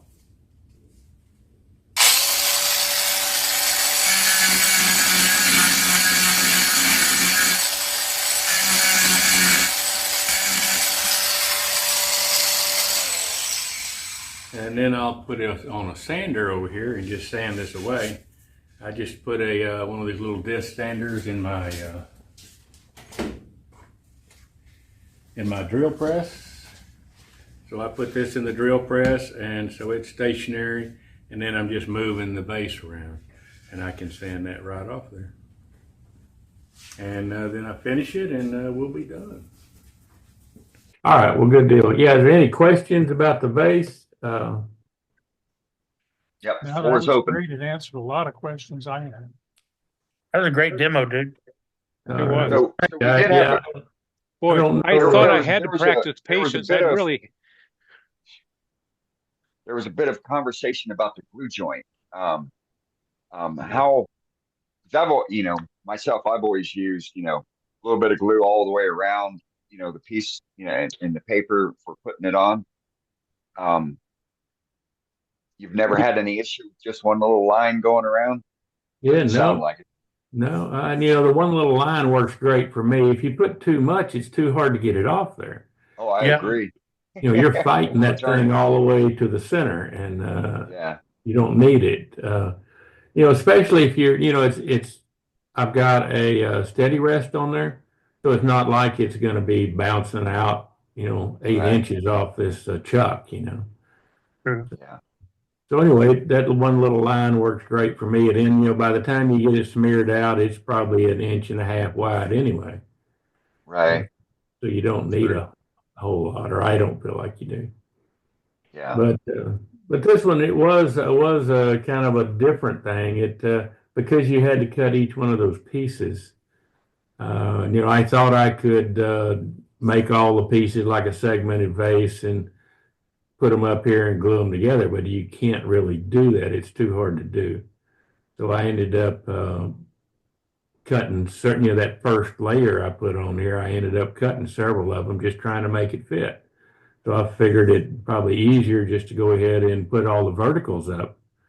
Glue one vertical in, hold the other piece up to it, and mark it, where the other vertical should be, and anyway, glue it up that way. But it worked out fine. Hey, Bob, can you show us your homemade carbon setup that you put together? Yeah, I could. I probably can't right now. I'd have to go out in the garage and get it. The actual monitor, are you talking about the monitor, or are you talking about the carbon head? That carbon head, where you could set it down in your banjo, work on your piece. Oh yeah, that one I actually have on our website. That's nothing but like I said, it's like 3 bolts and a piece of pipe. You do have to do a little welding. One of the nuts on one side is you make kind of like a little castle nut here that just holds another washer, so you can tighten it down when you tighten the nut on there. Let me go get that in a minute, and I'll show you that one. That one's Okay. fairly easy, but those are easy to make, and you know, it's cheap, you know. And then But we had a question in the chat, and it says, did you have to use a file to clean between your segments?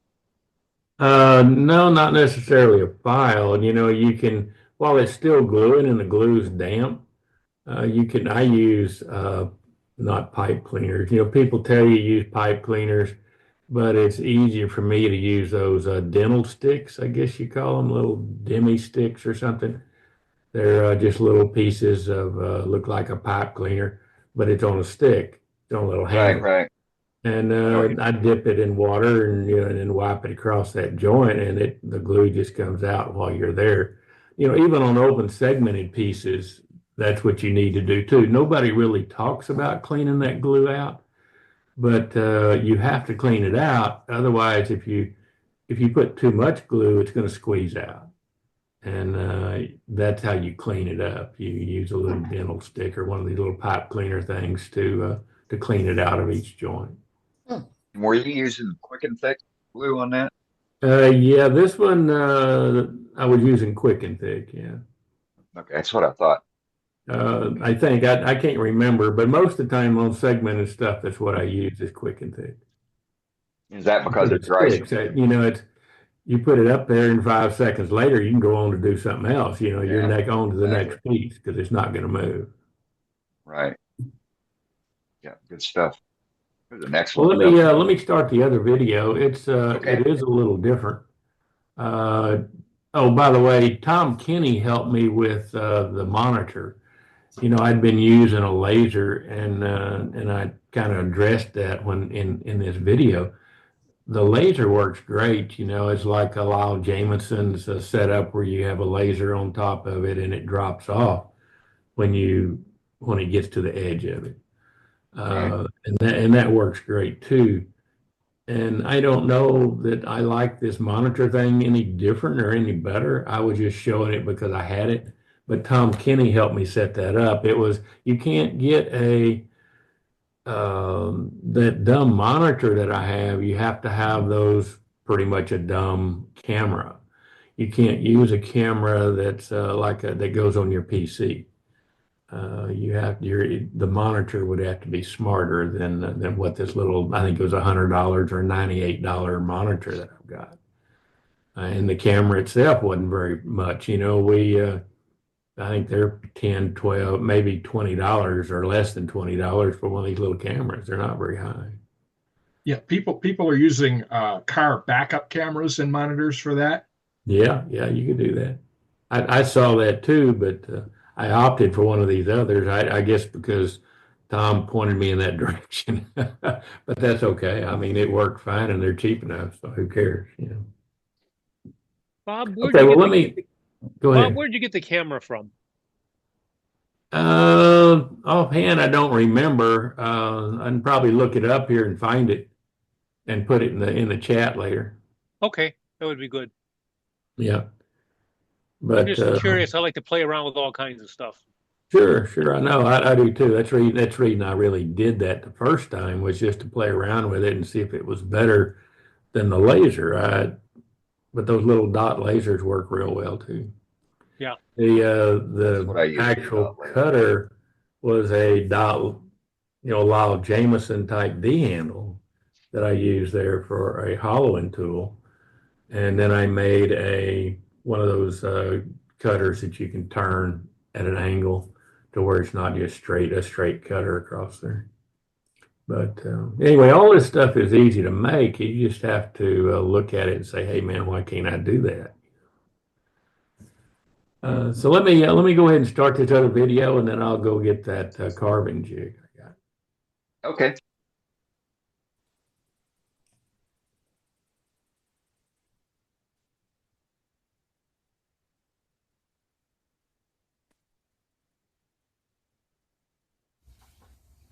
All right, I have found the design that I wanted on the internet, probably on Pinterest, and printed it out.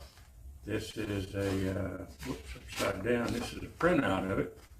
I like the shape of it, and I've always wanted to try one of these basket illusions where you carve out the basket instead of turning it out, so with rings. So I'm going to try this and let you know how it goes. So the first thing I need to do is to find the center of it.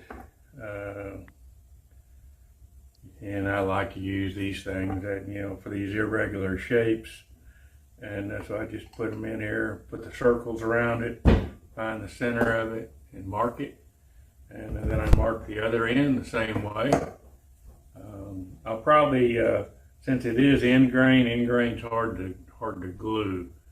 I was going to use a glue block, but I think I'm going to just make put some bigger jaws on my chuck and turn a tenon on it so I can tighten down on it.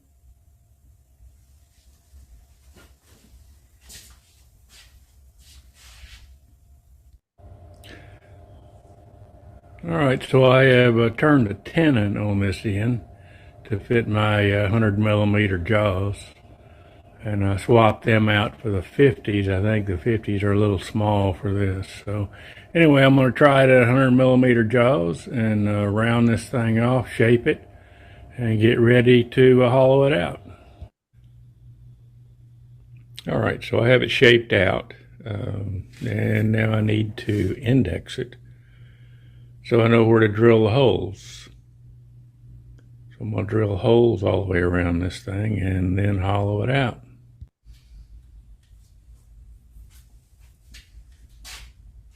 All right, so I have an index wheel set up here with the stop on it.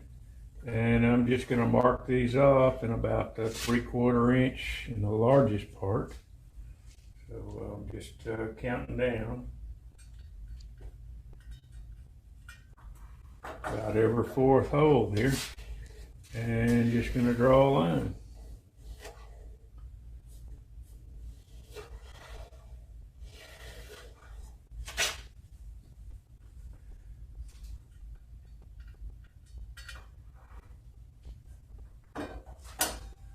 And again, it's about every 4th hole on this one. Of course, they're all going to vary. You know, depend on what wheel you're using and what row on that wheel. But that's it. I'm just going to keep marking across here for now until I get all of it indexed.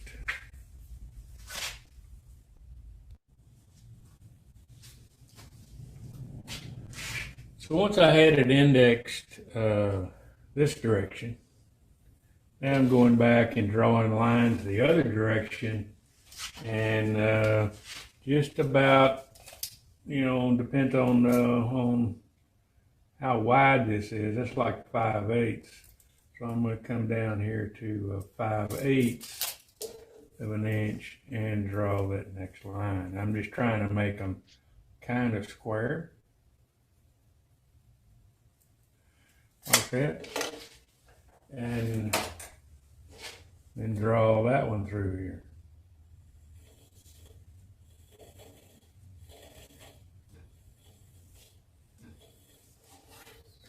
And just keep going until you get all the grid in here. And then we'll go and drill those holes. Okay, so I've changed platforms. I have one now with a drill where I can drill it straight in. And I'm still going to index it because it's easier so I don't have to hold that wood. So I'm just going to index it and drill the next hole.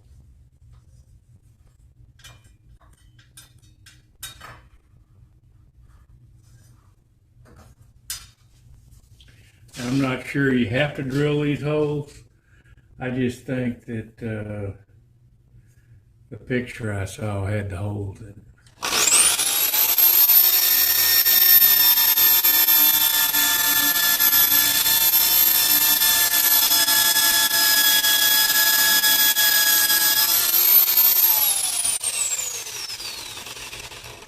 I'm just going deep enough to where I can get the inside wall thickness into the hole, and at about 1/4 of an inch deep. But so I'm going maybe a 1/2 inch or 3/4 or something, but it's more than the 1/4 inch wall hole.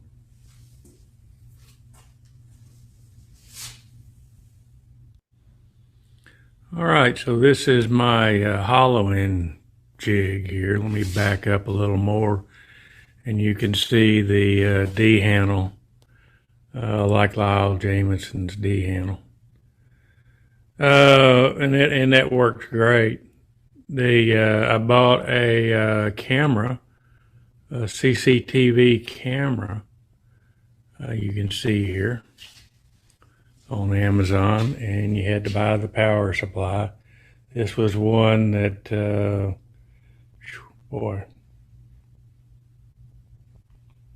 had recommended. And then I bought a monitor. This was nothing but a cheap monitor. You can't hook a USB camera to it because there's not enough smarts in that monitor to convert it over to the signal it needs. But it works pretty good. I like this. So you put a film on the monitor and draw out the head of your camera. You can see where I've traced out the head of the camera. I mean, the head of the tool here. And then to measure it, I use like a little 6-inch ruler here. And I want about a 3/8 of an inch wall. So I marked out about 3/8 of an inch, around the cutter. You just need some gauge where you can get it correctly, because what you see on the screen is larger than what you're actually cutting down here. So you need to take a ruler and actually measure it and mark it so you know where it's going to cut and you know the depth of that wall. So the wall of your vessel then would be right here. So you want to get this cutter down to where this is on the wall of the vessel, the outside wall of the vessel. And then that's where you're cutting. So it's going to cut to about a 3/8 of an inch wall. And I've got my small steady rest on here. This one here will go up to 8 inches. The other one I have will go up to a full 16 inches, which is what the lathe will do. But it just leaves room for more vibration. So the smaller one works better, and I can still get the camera in there. So that's what we're going to use.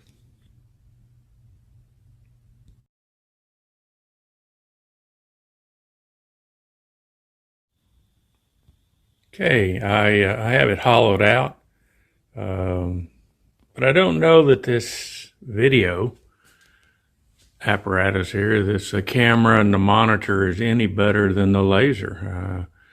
To me, the laser was just about as good and maybe even easier to see to me than this is. I'm not real happy with this, but I don't like to hollow anyway. So maybe somebody that likes to hollow, this is the ideal thing. But for me, it's debatable. But anyway, I do have it hollowed out, so now I'm ready to try to carve it.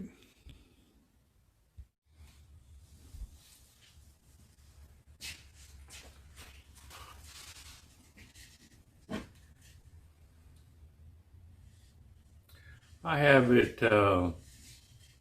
hollowed out and cut off. I cut it off here and went ahead and finished the end, sanded it. I've got some more sanding to do, but I might do some type of carving on the end too. I don't know.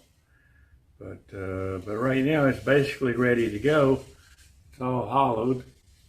I don't enjoy hollowing, but I did it. But anyway, so now all I'm ready to do is to carve this thing out. So I had trouble seeing this or understanding I couldn't visualize it when I look at this and I look at the holes. And then I found this other picture, and it made it easier for me to see. This guy had taken some wooden strips, and he was, and to me that was easier to look at and easier to see. So I was able to draw it out. And so I take each hole and just make a line from hole to hole on a pattern here. So that's what I'm going to do. I'm going to try that and carve this thing out, and let's see what it looks like.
I have the most of it done. The worst of it, I guess. But now it's the tedious part. You have to go back and sand it. I've got a lot of sanding to do here. I'm not sure what I'm going to do it with. Maybe one of those little oscillating sanders. But otherwise it looks fairly good. It's just not distinct enough to me. Maybe once I put a finish on it, it might bring out the lines a little better. But, you know, maybe I undercut them. I don't know yet. So I'm still playing, still working on it, and have it finished soon. I'm still working on this. Like you said, I'm not a carver, so I don't really enjoy it, but I'm going to finish it. And what I've decided, I went ahead and, like I showed in that last video, I took a little Dremel and rounded off these corners and where they go under the other piece. And now I need to, I've decided that I needed to make the holes that I made, these 1/4-inch holes, to go ahead and try to make them a little square. So I made a little tool here, a carving tool that I can hold and fit in this hole and carve out, you know, the inside of the holes and make it square. And I made that out of a steak knife that I had, and just an old steak knife, an old set we had, and I don't know where I did. I picked it up at a garage sale trying to think what I could do with it. But anyway, so I got the whole set, but I did make a carving tool out of it. I ground it down and made a little hook. You can see the hook. And then had a flap sander and sanded it off and made it like a knife blade, and it works great. So now I can wet it. You know, it's easier. A carver friend of mine told me that it was easier if I wet it first. So I've been wetting it with a little spray bottle, and you can just spray it on here and kind of wet one section, and then let it set a minute, let it kind of soak in. And then it's easier to come back then and cut it. So that's what I'm doing. And it's pretty sharp, so it does a real good job. And I can get in that 1/4 inch hole. So anyway, that worked out fine. But now I just need to continue and make all of them square, or square them up a little bit. It's still going to be rough. It's going to be rugged. I am going to come back and sand a little more. I can see spots that I probably need to sand.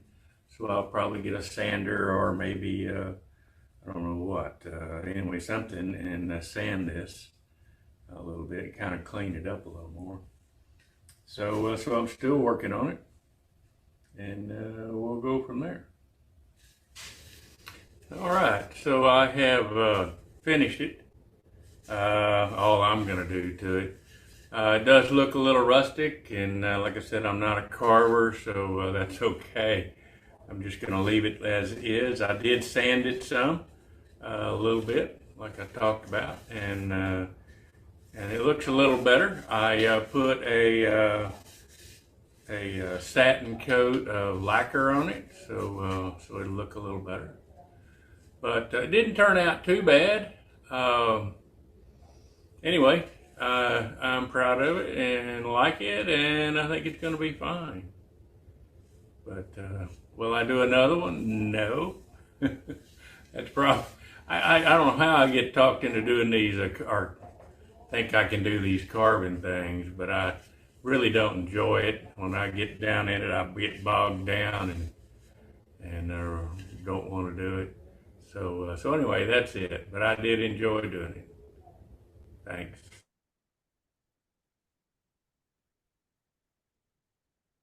Let me see if I can get that off and unshare this thing.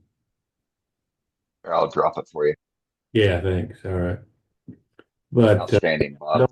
I really don't enjoy carving. Here it is in real life. Let me see if I can turn a little light on here. But my wife actually likes this better than she does most of the stuff that I do. So, but she likes it. That looks great. Yeah, it came out really nice. Yeah, it turned So out it's a better. beautiful piece. Well, So Bob, how did you decide to do the corner sanding and the hole sanding? What did you end up doing for that? It was still just just a Dremel. I didn't use any type of a sander or a sanding disc. It was just the little Dremel tool. And What burr were you using on the Dremel? I don't know. I don't even remember. This thing was probably a year ago. So Okay. I might have been longer than that. But All right, thanks. I had that video for a while. Bob, roughly, excuse me, how long did it take you to do that? Boy, you don't even want to go that. Like I said, I'm not good at carving, and I don't enjoy it. So I would work on it for a little while and quit and go do something else, and then come back to it because I said I got to finish it. So I would work and come back. But, you're asking the wrong guy to come up with a real time frame here, because Giving a lot of people a lot of ideas, I'll tell you that. yeah, well, good. I enjoyed doing things different, but that one there was any of that carving stuff is a challenge. I look at it and I think, man, that's pretty. I'd love to do it, but I don't enjoy it. So forget it. I'm not going to do much more of it. Here is the other little carving station I made. I'd gone to SWAT with a couple of guys here, some guys here in our local club. And one of them got there and he said, "Oh man, I want one of those things." He was looking at the little carving station they had for $300. And I said, "Man, don't do that. We can probably make one of those for $50. And actually it's like more like 25. So, you got a stand here that goes, you can put this in your, that's a 1-inch bolt. So you can put it in your banjo, and it's welded onto a little short length of pipe. This pipe could even be shorter. It doesn't have to be that big, that long. And I made some collars here out of the stop washers, lock washers, just flattened them out and welded it on here just to have some collars. This little piece is nothing but a bolt. I did have to weld another piece on it because the bolt wasn't long enough. But that is a bolt with this nut. But the nut, well, it won't go all the way down it. But the nut, this right here, this little castle piece, I actually drilled this out. It's got threads in it, this nut. So I drilled it out so it would fit over a regular 1-inch bolt and turn. And then I made these little slots in it so the lock washer that I've got welded on here will fit up in it. So when it does, it tightens up against this other bolt. And so you can turn it this way, you can turn it that way, however you want to turn it inside your, while it's sitting in your banjo. Or, just drill a 1-inch hole in a piece of wood, 2x4 and set it on your workbench, Right. But anyway, so for 3 bolts and a piece of pipe and 1, 2, 3 nuts, it's pretty cheap. Like I said, I think it's $25 for that thing. Yeah, I'm gonna have to buy a welder to make it though. Yeah, you got to buy a welder, but you need a welder anyway, JB Yes, I Weld. do. Yes, I don't yes, know I how do. people get by without a welder. I use it all the time. Yeah, Bob took and rode me hard enough to eventually I went out and bought one. Yeah, I did. I kept telling him he had to have one of those things. Bob, there was a question in the chat about something with the pistol grip. I forget who Oh, that asked was, it. yeah, I saw it, the pistol grip on the Dremel. Yeah, I like that. To me, it's easier for me to hold on to. I can hold the pistol grip and instead of actually having to hold that Dremel tool. It seems like the Dremel tool is just a big, it's a big pencil, right? But the pencil's too big. It doesn't fit well in my hand where the pistol grip does. Did you buy the pistol grip or was that something you made? No, that's something I bought. It's actually a Dremel Okay. Dremel part.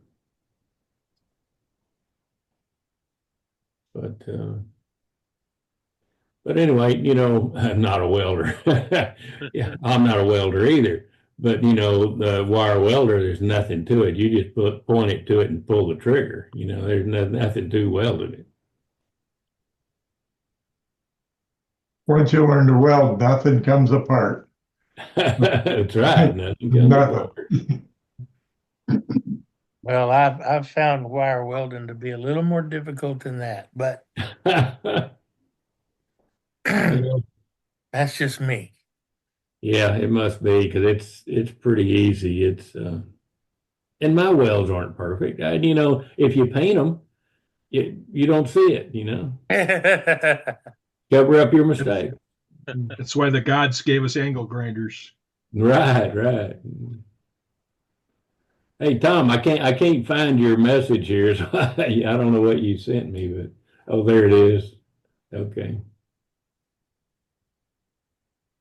All right. Well, I appreciate it. But anyway, Tom Kenny is the one that helped me with the monitors on those.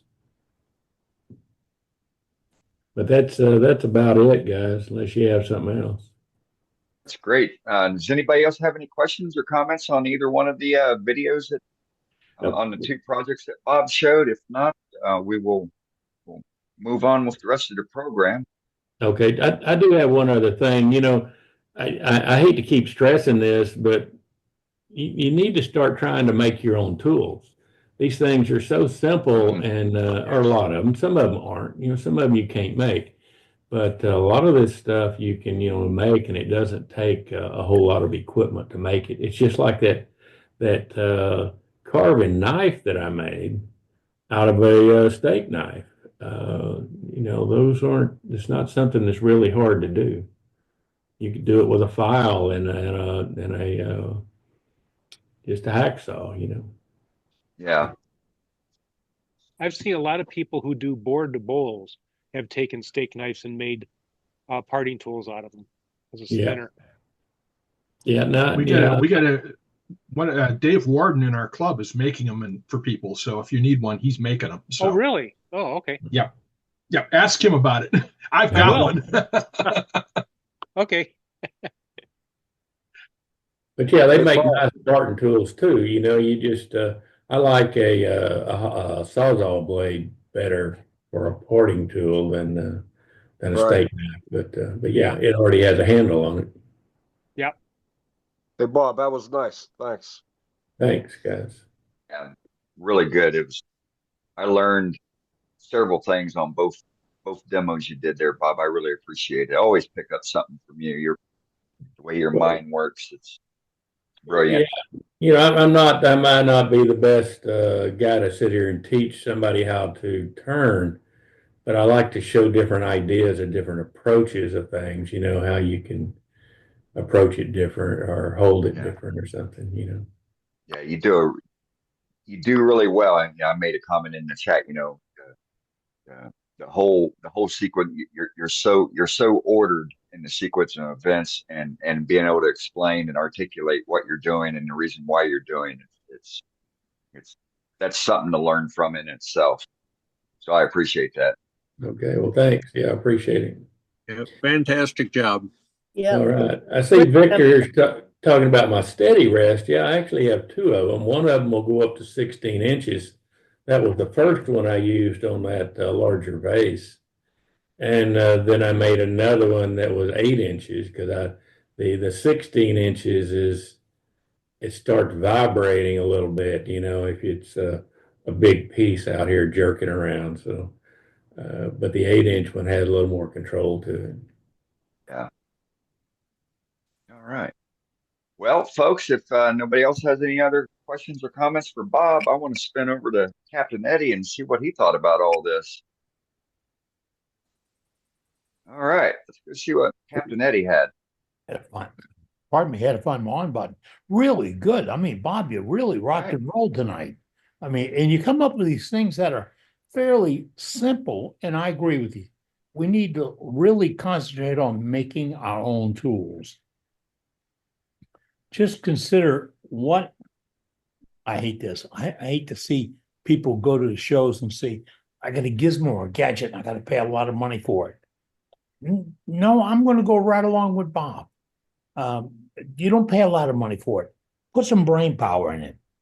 Think about how they got there and how you can get there. The plumbing department's really good about that stuff. I mean, if you can get a 1-inch pipe and a T and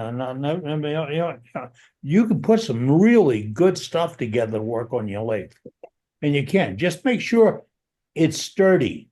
If it flexes, it's going to flex at the wrong time. But Bob will tell you that you're only going to find out about that flex once. Just once. And you're going to go, who did it move? So, but very good demo tonight. Really good. And what I like about this, folks, is you're watching demos from our membership. These are guys just like you that want to go turn wood and have a good time. We want to get out there and see what's going on. He came up with 2 great projects. And we don't pay Bob to do this. He does it as a member. And that's how all our demos are done. So if you've come up with something in your shop that you think, man, I wonder if they'd like to see this, produce a video. All it takes is one of those really high-end things called a cell phone. Yeah, you can do it with that if you choose to. We've had him here. Bob's got a couple of cameras, and you can shop around and find those cameras and camera systems that'll work. Feedback to monitors, TVs, or I really got spoiled with using my iPad as my central unit and using my cell phone as the camera, pushing it to the iPad. And then when I went and did my editing, I pushed everything over to my laptop. Yeah, I wanted to keep it all inside the house right there, and didn't pay anything for the editing programs. And it came out pretty good. I've done, a few videos that way, but play around with it a little bit. And if you need help, this is where you come. You can put it in chat that I need help with such and such, or you can request it. Or, we have a thing called a members list, and it's easy thing to do. And a little bit we'll tell you how you can do that. But you can ask somebody that's in our club for assistance, holding a camera, sound recording device, bringing in a feed, how to edit. I mean, we've seen it. Bob showed us a great editing program that I really liked. I have it on one of my computers. And these things are all simple to work with and not very expensive. And be careful if they selling you the world in one package, because you're going to pay the world for that package. There's some simple programs out there to help you out, but I want to see what you did, and others want to see what you've done. So if you can produce a video or a tip or a trick or whatever, and who's really excited to get this kind of stuff is that guy JJ. That's our editor-in-chief. I keep forgetting to use that term, JJ. He's the editor-in-chief of our newsletter. A new issue comes out next Wednesday. This is a world-class operation, folks. This is world-class. You won't find a newsletter like this anywhere else in the world. It comes out every other week, and it pertains to you, the woodturner. There are no advertisements. There's no sales, no deals, no pushes, no pluses, none of that. This is all about wood turning, and it's all about you. So if you've got something that you like to share in our newsletter, write an article about this. Tell us how you've done something, what you came up with. You know how simple it sounds to you? There's some turners out there that are just going, I didn't get that. Well, if you didn't get that, it's, why didn't you share it? More than gallery here is what you show us. And oh yeah, by the way, if you send us a photograph of your finished work, I got to do this because, and I'm terrible at names, you know that. But we saw a vase, we saw Jeannie's bottle come out a little while ago. All right, okay. If you missed that, you'll see it again later. This is a magnificent piece of work. I like to see that in a newsletter, but you know what I want to see? I want to see how you do it. I want to see progress and how you cut that out and how you lasered that tape and you put it on there and then you cut it out. Al Dawson, I'm right with you. You cut that tape on it and then you went and did what? And then you filled it in how? And somebody else said, what do you do about the epoxy? Cut right through it, and this is why we sit here, because what you got tonight in just a little bit of time was a lesson from a master's shop. And that's the beauty of all this. Put it in there. Here, the website, the newsletter, and coming up in September 2026, Level Up. It's all part of worldwidewoodturners.org. You can only find it one place. worldwidewoodturners.org. Gee, and they got a little button there that says you want to go see what Level Up's about? Click on it and go there. That's it. Now, if you got something to show for gallery tonight, that's really easy. Go in there, type it in. We woke up Matt. Matt's back with us again. And see, I got him. But if you got something to show, only for like 30 seconds, Eddie. Come on. Hey, you weren't there. What? Yeah. Hey, we were live. Fair enough. My radio days, 3 seconds of dead time, you were gone. You had to go get a job. But if you've got something to share with tonight, go ahead, put it in chat. If you've got a question, you got a problem, you have a situation, that's what we're here for. You can just point out and ask about it. And if you're new and you want to say hello, we do that also, because this is your wood turning club and only your wood turning club. So Matt, why don't we introduce somebody for gallery tonight? Well, we Oh, got Dick- one more quick. We got another quick demo conversation piece. Questions, comments are going to be solicited out of this. So let's go to Mr. Gary here, and he's got a couple slides he wants to show us, and then talk about them. Go ahead, Gary. We got you. Hello. Well, last week I showed you some wood that I had gotten. Come on, click on it. Why is it not selecting it? What you trying to do, Gary? I'm trying to share this screen and it's not sharing. You got your photos up, and then you click. Oh, I bet you it's click on the because share screen. it's on a different computer monitor. No, that's not it. Okay, I've got the application open in the first picture. Okay, so now you got to click share on the Zoom, and then from the Yeah. share, then select the. That's what I'm doing. Hold control. Hold control. There you go. It's starting the screen. It's sharing the screen now. There we go. I had to hold down control key on it. I don't remember that. Anyway, okay. From the wood that they cut down, this is white oak. There was a couple of pieces that I had grabbed and brought back up from the lake. And on a side note, one person is wanting some wood, and he is actually going in August down to Austin. So if somebody else is going to Austin and wants some, we may be able to load him up with a few more pieces of white oak also. So that's just something else in the background. But anyway, okay. When people start turning crotches and things like that, they usually got it already cut up and it's ready to go, and they're sticking it on the lathe. But if we back up one step before that, we've got something like these two pieces. How do I attack it? What are some different ideas on it? Now, I've got some ideas on this one, and this is kind of a burl. This is the back side of that one. This is actually the bottom of both of those pieces. But let's see, wait a minute. Let me go back to the beginning. Okay, this one here, I'm thinking you would probably want to cut here, and you've got a Y here that you can turn. But here we've got a 3 or 4 piece. I'd like to see if we've got some ideas on how people might attack that. And then also, this is kind of a burl.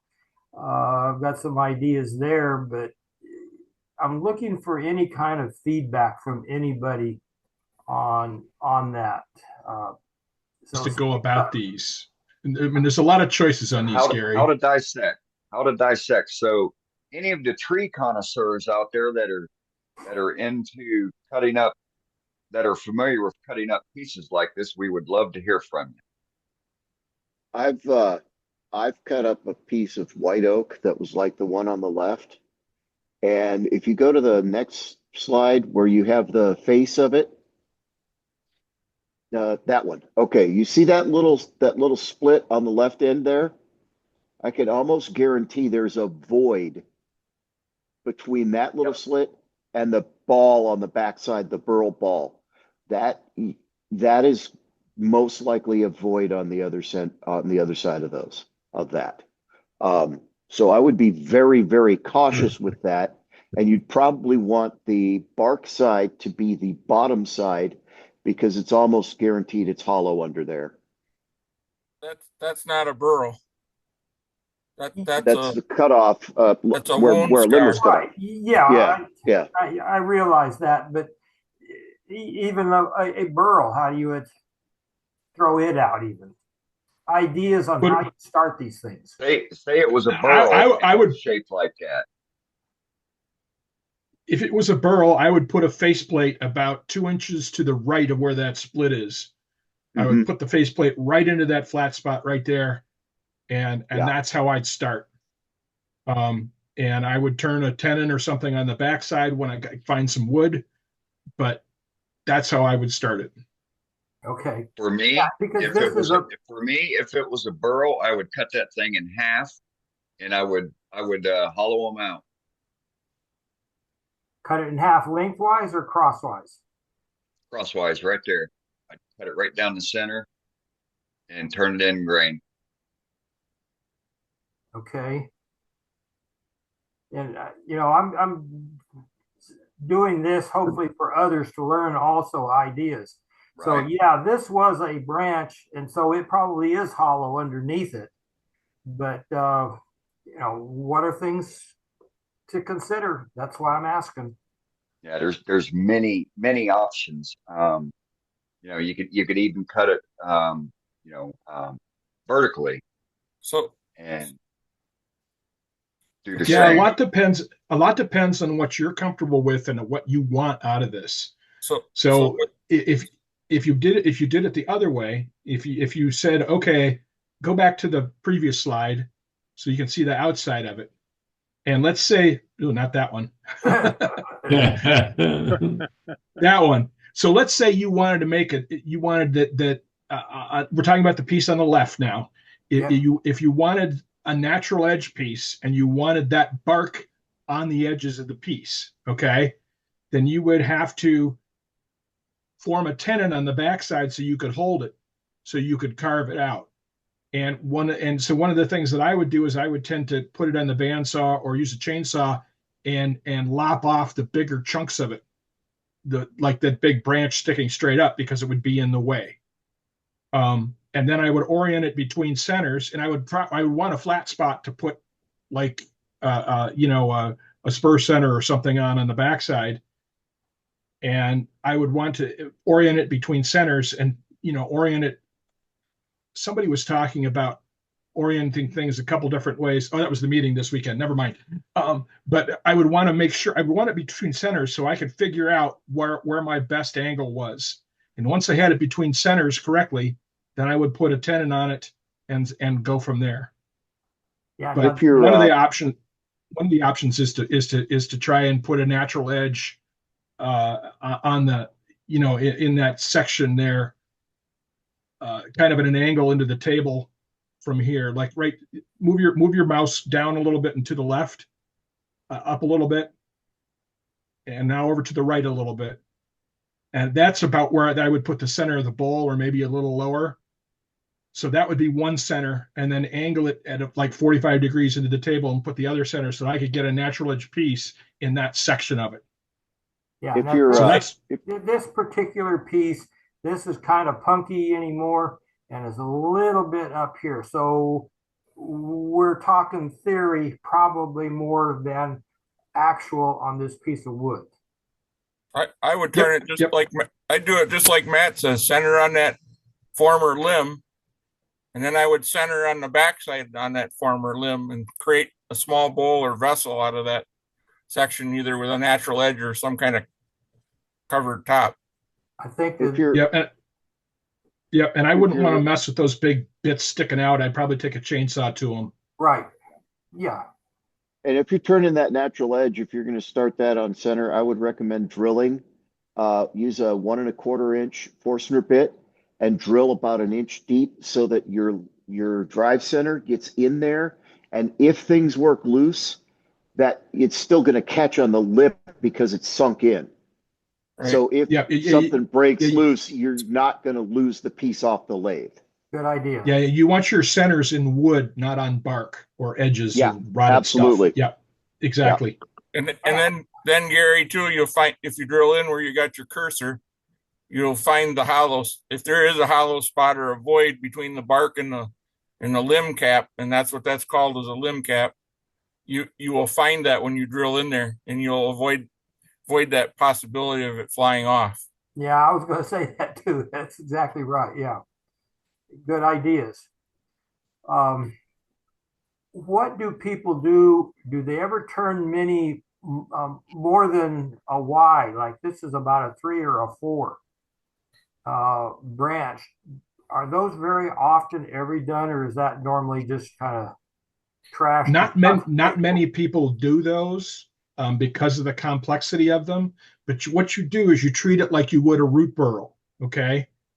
You just look at it and find a good place in the middle where you could get a center into it. You know, again, you're putting it between centers to try and turn it, but you could make a vessel out of it, or you know, and you can certainly take an angle grinder, or as was suggested, take a drill and drill it through the bark to find a place for your center once you figure out how you want to orient it. Oh, okay. This is the multi-end here. Yeah. So you want to get it squared away so that you could get it between centers so that you can turn it so you can hold it. So holding these things is critical. Maybe something like here and then here, but then trim, not turn, but trim some of that big stuff off first. Yeah, and you could do it with a chainsaw. I mean, you'd take a chainsaw to shape it a little closer, and then maybe take an angle grinder or a bandsaw and cut off the bigger pieces so that you don't have to turn them off, because that's a pain. Right. But you're always thinking about how you want to orient it so that you can hold it. And that's, eventually you want to hold it, whether you're turning a vessel or a bowl or something else, a medallion even, you just have to try and figure out how to hold it. So, yep. See, that's them coming from the other direction again too. So but realistically, and always remember, starting it between centers is always going to allow you to be able to rotate or change based upon the grain that gets exposed as you're turning it away also. Yeah. Okay. Well, I just thought that we don't normally discuss this very often, and I thought it would be a good education, and I'm sure there probably are others' education also on how we attack this stuff. Yeah, and if you haven't done it, you should try, because one of the great ways to learn how to do this, is to do it yourself and find out what works and what doesn't. So, and the cool thing is, if you screw up, wood grows on trees. You can get more. Yeah. Fact. Beat me to it. I was waiting for that comment. My night's complete. My night's complete. Okay. Well, thank you very much. Got a lot of options there. I appreciate the comments, and hopefully some other people have had to learn something too. Yeah, I believe so.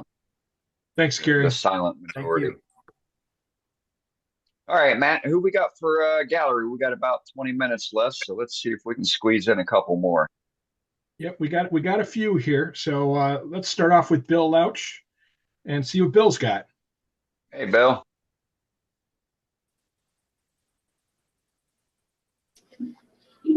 Hello, all. I've been doing a little bit of bowl turning the last couple of weeks. I had a nice cherry blank, which I brought in from the shop and took it downstairs for finishing. I brought it upstairs, and before it actually had sort of got fully cooled, it had inherited a job. So that's, it's not a real yarn bowl, but apparently it's a cherry yarn bowl. Oh, nice. Hey, if it's got yarn in it, it's a yarn bowl. Yeah. How many balls of yarn does that hold? Bowl. Yeah, it's about 3.5 inches high by about 7 inches in diameter. So that's the first one. The second one is a piece of ambrosia maple, and I've been afraid to let my wife see this one. Ooh, yeah. Hold it to your left, to your right. Oh, that's pretty. Yeah. Hold it to your right. This is a little crab or something here growing out of the side of the bowl. Anybody see a crab there? Maybe if I do it this way. Where is Maybe it? a kraken. There. There you go. Yep. Very nice, Bill. Anyway, I wondered. So there's some small holes in it from the beetle, but is it the ambrosia beetle that gives us this this pattern here? Is that what makes that? Yep. Yeah. Yep. And if you want the actual lowdown, it's bug poop. Yeah, I see. Okay. Okay. Well, maybe if I tell my wife that's bud poop, I'll be able to keep this one.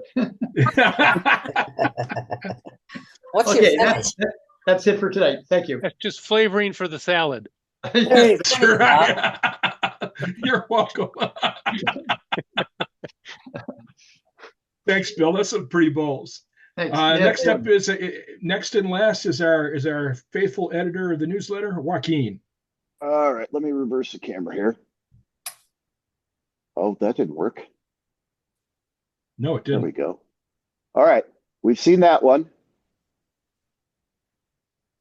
There's its twin or partner. And there's my save, which started as a reproduction of a Viking era drinking vessel, except used poisonous. I had just enough left to make a lid for it. So now I have a trio of U boxes. And this is really a fun wood to turn. It turns very nicely. It finishes very, very well. That one's lacquer. That one's 3408, and then Vonix, and that is tongue honey, pure tongue oil, beeswax, and carnauba wax. But I've been really busy. There's my prototype spice stripper or herb stripper, 1/4 inch, 7/64 and 1/8 inch holes, rosemary, cilantro, or parsley, and then thyme would fit. Nice. You put the butt of the stalk in, and it's angled so that it's not catching the rim on the other side. You just pull it through, and your spices fall down in the bowl. But Very nice. my first mentor said, "Hey, See a demonstration you doing that with cilantro. I will. I don't have any in the refrigerator right now." My first mentor said, "Hey, make a pestle, and then you put a little olive oil in there and mix up your spices." So the second version is with the pestle, and then the last is this wand. This was an experiment to see if I could get less bubbles with no pressure pot. And what I did was when I poured the resin, I put it in my oven on 95 degrees, which is the bread rising setting on your oven. And that kept it warm enough that the bubbles were able to rise out. So if you don't have a pressure pot, if you use deep pour resin and you keep it warm for about an hour and a half, the bubbles should come out and you get a clear pour. So that's red mallee burl. And then I found a pen blank of maple burl and walnut. Do you use your wife's oven? I did. Does she know about it? No. Well, she does now. She's in the other room listening. I just wanted to clear that up. Yeah. Yeah, that But wouldn't fly in my I also had an old cookie tray, very old cookie tray that was used as a sacrifice piece underneath it. So if there was any break, it dripped through. And then I used a silicone mat on the cookie tray, so nothing could spill. Take that precaution. Take that precaution. But that's it. That's all I got. Very nice. Good Very stuff, cool. JJ. Looks All great. right. Well, Jeff Walters says he's got a piece to show, so we're going to go to him next. And Yeah, see what we Jeff's were got. we were talking right before the demo about urn sizing, and you really got to go by cubic inch, and 1 cubic inch equals 1 pound of body weight. So when I make them segmented, I use Woodturner Pro to design all my segments. That does the volume for me. When I turn them from a log, after I get the shape I want and everything, I fill it up with good old dry rice. And when it's full, I pour it into this device, which is a design by Sam Angelo at the Wyoming Woodturner. It's each segment is 1 inch high, and the inside is 5 by 5 inches. So every 1 inch is 25 cubic inches. And so if it fills up to here, then I can calculate that. If I'm halfway through, I can estimate it then, because you always want to go a little higher than lower. And this does the trick. And I have this little stomper to pat it down with, and that tells me what I've got for an estimated cubic inch for volume, and I can advertise it that way then. So I'm redesigning this into using a PVC style pipe. I'm just trying to figure out math wise what the better size is to use, but this has served me well. So just food for thought. Great idea. So to speak. Yeah. Thanks, Jeff. And sorry for picking on you, Matt. That's okay. That's you all know right. me well enough. You know me Everybody well gets- enough that you can get away with it. Everybody Except gets for a a guy turn with to pick no on hair. them. No hair. Okay, Dane, back to you. Oh, great. So no more gallery. Well, what a meeting we had tonight, huh, folks? We had A quite a fun few one. new people in. We had a couple new people in from across the pond, from mainland Europe, along with a newcomer from England. So it was nice to see some new blood in, and of course, it's always great to see our old blood in. We had a really good demo by Bob tonight from 2 different projects. I'm sure there's going to be a lot of people trying to do either one of those projects, right, Brenda? Brenda's going to go crickets. Yeah, I want to, but I'm Uh-huh. thinking that's above my head. First one was definitely way too much math, and Just start with a small piece and then just follow it back, based on what Bob was saying and yeah, and the instructions I that he wasn't has. able to keep up with notes even. Well, That's what YouTube's thankfully that's for. the reason why it's recorded. So Yes, we good can always thing it go back is. to it in perpetuity, hit the pause button, like, oh wait a minute, that math doesn't work, and go Yep. from there. But no, it's some really cool projects that he did, and of course every time he does something, it's mind blowing. So it's kind of I like don't mind the math. I just don't have the patience. That's the problem. yeah, That's why I'm a wood turner. yeah, amen. So, and then that was a very conceptual way to determine whether you've got enough volume turned inside your urn, especially for urns that have different body makeups, to use a static volume calculator, like with what Jeff just showed. So that makes things a little bit more intuitive for folks that are turning Suave type urns and are unsure of the calculations for the half calculations of conicals and spears and cones inside.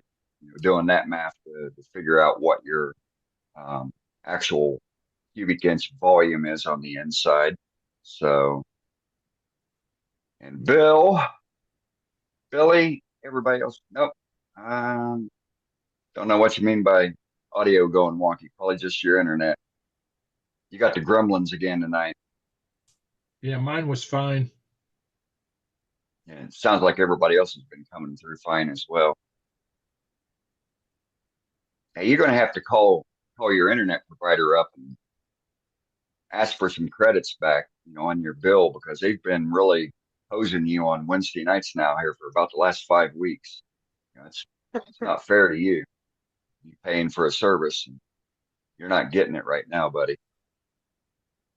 Looks like he's lost it with again. that, yeah, I know, right? Yeah, he's been struggling here the past few weeks with the internet. Feel for him. So with that, we've got about 10 minutes left. If anybody has an item they would like to show, we can squeeze you in, or if anybody has a question or a comment on how to do something better than the hard way that we do things already, I'll leave the floor open for it. Otherwise, we'll be just cutting the meeting about 9 minutes short otherwise. Well, Dane, I'd let like me to take a show moment. one that I showed last week. Show what it did during the week. Yeah, go ahead, Gary. I showed this little live oak bowl last week. It was Yes, sir. nice and round. Now it's nice and oval. Oh. Wait. It went from Oh, a it round moved on you, bowl. huh? I like that. Uh-oh. And it was Oh, only now Gary's thick, got but it his took off freezing running. thing. You froze up on us, Gary. We didn't hear what you said. Yeah, I'm having internet problems big time. I was just talking about it being an oval bowl, and It holds the same amount. Yeah, there's people that fussing about whether things are oval or not. You know, why people are particular, aren't they? I like them like that. Yeah, me too. quarters of an One I inch. use every night. I did mine's like that. Oh, you ought to charge them more because it's been turned on a Thanks, Billy. computer to make Right, that Billy. curves and all of that rest of that. Yeah, they make oval chucks for turning oval stuff. Well, yeah, and it's got a real oval price too. Yeah. There you go. Uh-huh. Yeah, real oval price. It's a feature. Goodness. Good night, Chris. Hey, Dane, Yeah. I got a couple bowls or boxes I can show. Yeah, okay, Steve. I got a 3-cornered Look box. at that. Oh, Wow. Nice. sweet. Ooh. With I don't know if you can see, Oh, has some texturing on the inside of it. Oh, okay, yeah, you can see it there now. Yeah. Yep. And this is walnut. This is, I believe, maple. I'm not sure. It was a piece of firewood. Mm. This was sycamore. I painted it black. It's painted black. Looks I'm not good. sure. I'm not. I haven't glued it on yet. I think it's a little clunky. I was thinking about making something a little more dainty for there. I more- think you would be well served with that thought process, Stephen. Yeah, thank you. Yeah, I haven't glued it on, but the top I thought looked like the old fashioned ink wells. Remember, you dip your pen in. Oh, yeah. Yep. Had the same. And then when I first did the bottom, I had a more of a bead shape to it, and I didn't like it, so I reversed it and made it into more of a cove. And I think that's more complementary to the piece. Yes, Yeah. it is. So, It flows. beautiful. It flows from the bottom to the top, and then once you make a new finial for it, it'll be cracking. yeah, I think I will do that. I had Yeah, fun good making this. idea. I have I've blown to a couple clubs, ones nearby, and now that COVID's over, we're back to doing the hands-on instructions, hands-on workshop, and Oh, good. Master Turner showed me how to do this 3-corner box. I was thrilled. Just the process. Yeah, I Looks thought it it was great. looks great. way You did above my good. grade. 69 And then I came home and I made a more traditional box out of walnut. It's a little, Oh, there you go. but Little snap cap. yeah. And I put a little medallion. You Oh, probably nice. can't see Tell it. us about the medallion. from a nonprofit that I donate to. But I embedded that with a little glass dome to it. Very nice. Very nice. And I made one like this for my wife. It's just the right size for Q-tips. So, works perfect for Nice, Q-tips. Randy. Great. That's all I got. Thank you. Very All nice. right, good stuff. Good stuff. Thanks, Stephen. All right. Do we have anybody else? No? Well, Nope. we got 5 minutes, so we'll just call this the demarcation point of the official meeting. And want to thank everybody that is still here that was on from the very beginning. Look forward to seeing y'all next week. Rest assured, you definitely want to be here next week. I've got a special demo lined up for next week. If all things work out, creek don't rise, and get a hole in the boat, should be really good. But aside from that, we'll call this the official meeting, and we will start the unabridged after hours session.